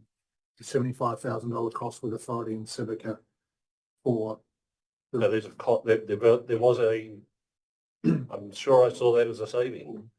we need to spend 75 to get that 75 to get back. to get the Yeah. 75 back. Yeah. Okay, right. So there may be a Okay. timing, because combining that's a lot of work for our software company. Right. Right. So there's a are you spending happy point. with this? Yeah. We're happy. We're happy. We'll We're make happy. the We're happy. We'll make that, yeah. All right. The savings will be pretty quick. So, yes. so does that make sense to you, Councillor Rose?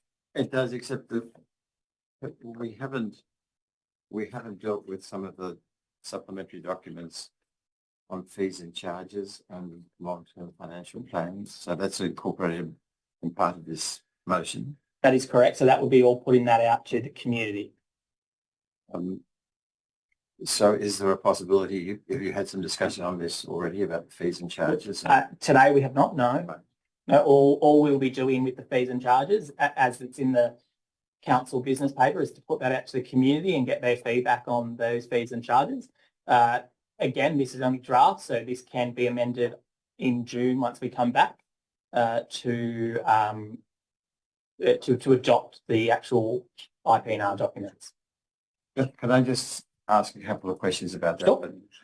That is that I just started doing some calculations through the increases in fees and charges. Some have increased not at all, some have increased by 20% or more, some including the area of waste management have increased a very large amount. I think I calculated that it was, in some of them it was like 50% increase.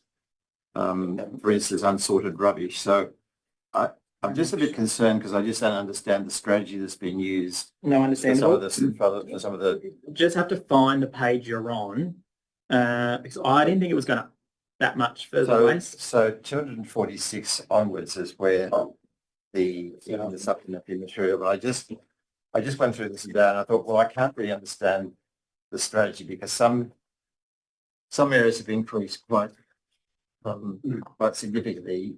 You're right. It's only 20% increase in unsorted rubbish, but some of them have increased not at all. Some have increased 2%. Some have increased 5%. I figured there was a strategic approach here somewhere about how the approach has been taken and what has been increased and what hasn't, but I can't see the methodology for it. Yeah. Okay. We'll get an explanation. There's a number of methodologies. Some have come through costing that activity. So the general increase in fees and charges is the same as the rate peg where nothing else applies at 5.2. There are, for some of the smaller fees, rounding to the nearest 10 cent or something, which does affect the percentage. There's some that had to be increased because of the large cost. I can't think of the one in waste that you're doing, but some of them are costing us a lot more. So there's been some jumps there. Any fee above 7% is mentioned in the fees and charges. So we have to mention separately why if they are above 7%. So there's a section in the fees and charges which lists all the fees and charges that have gone up to 7% or why. That's probably the easiest. But the methodology is done from the expertise in each person's department to recommend what their fees and charges are. And as the CEO said, this will go out and you'll have time then to look at that draft and make changes like councillors did last year in June. So this isn't set in stone because there are thousands of charges in there. So you still have that opportunity to then pinpoint that, discuss with the officers in the next month why that occurred, if there's one in particular, get that information, we get the information out to the community, they can talk to us about it, and then we can make any alterations that in the June before it's adopted. Thank you. But it is quite a complex process here, and there's a number of methodologies used. Okay, that's helpful, and I'll do some more work on that, and we'll get some feedback. There's one other issue, and Mr. Reddy, you might be able to give some information on your report, which is the long-term financial plan, I think it's called. Yes, long-term financial plan. On page 93, it indicates the overview of council and infrastructure and assets. Now, I did an add up there, and there was 140.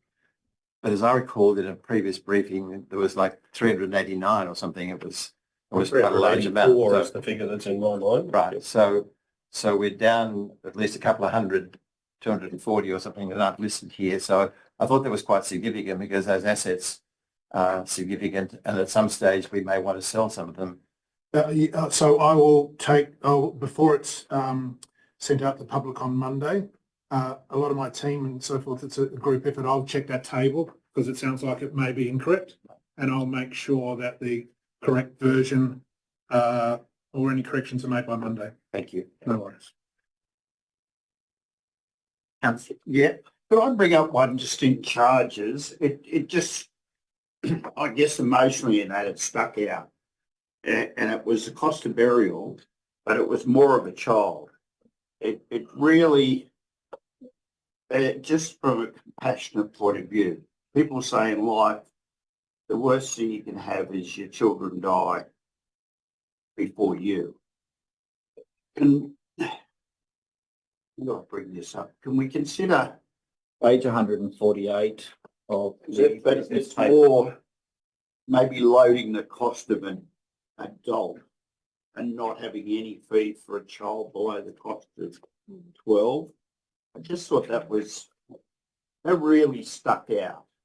I know it's not a cost saving. We can consider I that. just think as a compassionate. Yeah, it's a great discussion. Happy for you to amend that and bring that to council. You would have to do that. Okay. So you would have to bring up an amendment or in June and say, I want to change the fees and charges from, Yeah, probably load the adult one a little. Yeah, we'll talk about it offline. Yep. Make a motion. That's okay. Yep, that's Sorry. Yep, no, that's fine.